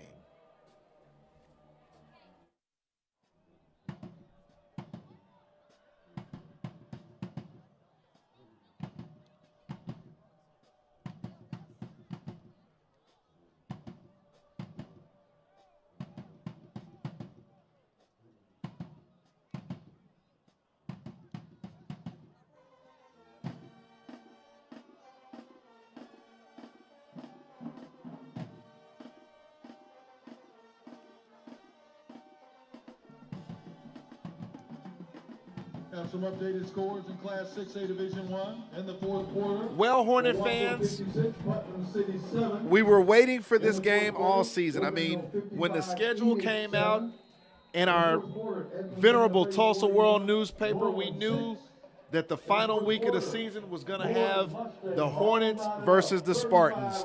Before the season started, a lot of us thought it would be the unbeaten Hornets possibly against the unbeaten Spartans. Here's the kickoff by the Spartans. It's a squib kick. It looks like it's going to be recovered in Hornet territory by the Spartans. As I was saying, Hornet fans, we knew this week was coming. Kirk, we didn't talk about it much because we knew as the winning streak for Bixby, was extended that, Bixby was going to come in and be good, and that's what we want. We want Hornet football to play championship football, and the Spartans are the defending state champions. Yep. And for a myriad of reasons tonight, things haven't worked out in our favor. Yeah, been a tough one, and just losing focus there. I mean, they've done that squib kick the last few times, and Hornets just ill prepared there. Obviously, they weren't expecting the high bounce over his head, but again, you just got to be better than that. It's one of those things that almost at this point you know that the squib kick may be coming, and so you maybe look to modify your alignment, but it's one of those things you just have to recover it. Bixby Spartans, a loss on the first down play, number 28, Solomon Thompson once again on the tackle. Spartans in the pistol formation. Here's an inside give in the middle of the field. Number 42 gets immediately taken down. Short gain on the play brings up third down. Clock running, 4 minutes, 22 seconds left in the ball game. Several members of the starters for the Hornets have called it a night. Definitely getting prepared for playoffs next week. Here it is, third down and long for the Spartans. They're in a bunch formation. Trips receivers to the left-hand side, little motion. Here's an inside give, but over the left end, number 42 has it. He's rumbling, he's bumbling. He's going to be taken down close to a first down. Clock's still ticking. Depends on the referee's spot. Looks like he's going to be taken down at the 21-yard line. They had to get, I believe, to the 19 for a first down. So it's going to be 4th down and 2 for the Spartans. They are going to go for it. Clock under 3 minutes. Clock at 3 minutes, 23 seconds left in the ball game. Spartans with the bunch formation here to the right. Here's the same play coming to this side, trying to get to the wide side, cuts it back, met by Hornets. Is going to look to be taken down. Good tackle there by, once again, Solomon Thompson and number 30, Aiden Walker. Aiden Walker's a junior, 6 foot, 185-pound backup defensive back. And Kirk, I have to give kudos to Bixby because, they've played a lot of young men tonight. Good-looking team, but the discipline that you talked about was on display all night long. Absolutely. Discipline, the fundamental. In all phases of the game. Once again, an inside give to number 42. And in games like this, Kirk, when you're playing against, a marquee team, okay? Not a good team, but a marquee team, you have to play discipline, you have to execute. And more than anything, Bixby came here. They came here to S.E. Williams, and they played their football Absolutely. game. Absolutely. Yeah, no, they do what they do. And, again, they can kind of do it different ways. Again, they can run at you. They can run around you. They can throw it past you. They're just a very well-rounded football team. Again, great discipline, great fundamentals, and, didn't have to see him a whole lot, but you had an elite playmaker like Presley, and that's how you win 45 games. Here's another run to number 42, backup running back Trey Pauley. He's going to be knocked back for a loss on the play. Penalty flags on the play.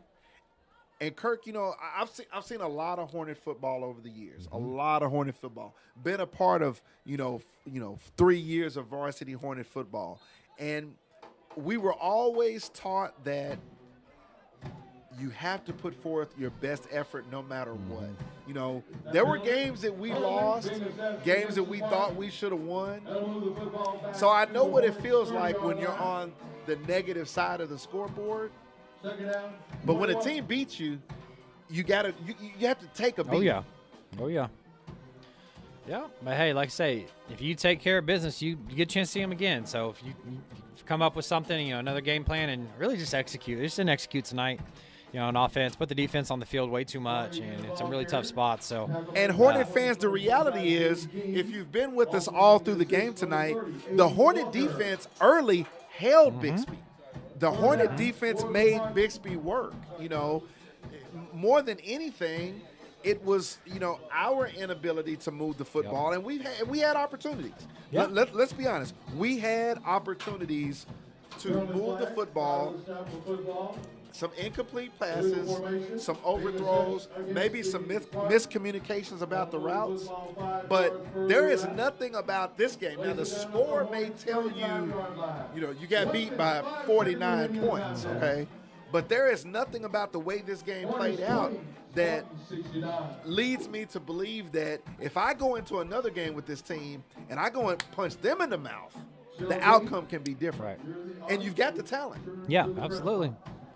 No, absolutely. They got the talent. So, yeah, I mean, it's going to be a mentality thing. And again, you know, you go from here, like I say, you find out your first-round matchup, and that's what you got to focus on. Like I said, whether you see the Bixby again or not, you're not going to have a chance if you don't take care of business next week. So, you know, that's going to be the key here is, you know, time winds down is, you know, despite the result tonight, right, Hornets are in the playoffs, okay? So they're going to have an opportunity to make some noise, and we'll see where they end up, you know, playing next week, whether it's going to be home or away. You know, but with losses to Choctaw and Bixby, I think most likely the Hornets are going to be on the road next week.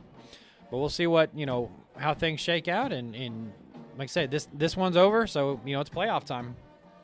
So as the clock winds down, Hornet fans, unfortunately, we're on the wrong side of the scoreboard. Your Booker T. Washington Hornets are going to end this one, taking a loss to number 1, the Bixby Spartans.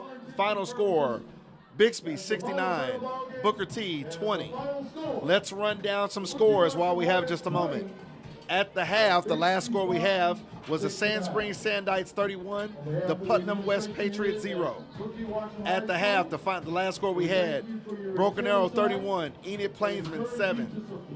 Final score, Choctaw Yellow Jackets 55, the Bartlesville Bruins 21. Ponca City Wildcats 35 over the Muskogee Roughers, a final 28. The Stillwater Pioneers final over the Putnam North Panthers 28-0. So those are the scores that we have. Hornet fans didn't have a lot of updated scores. Hornet fans, we were on the short end of the stick tonight, but we appreciate you all season long. Kirk, I appreciate you, my Absolutely, man. partner. Absolutely. All season long. Always Don't know where we will be next week, right. but if there's a possibility, we will be here for Hornet football. But once again, for Booker T. Washington football 2021, it's Byron Perry and Kirk Jones. I've got a tea time in the morning. Hit him straight, partner. Good night, Hornet fans.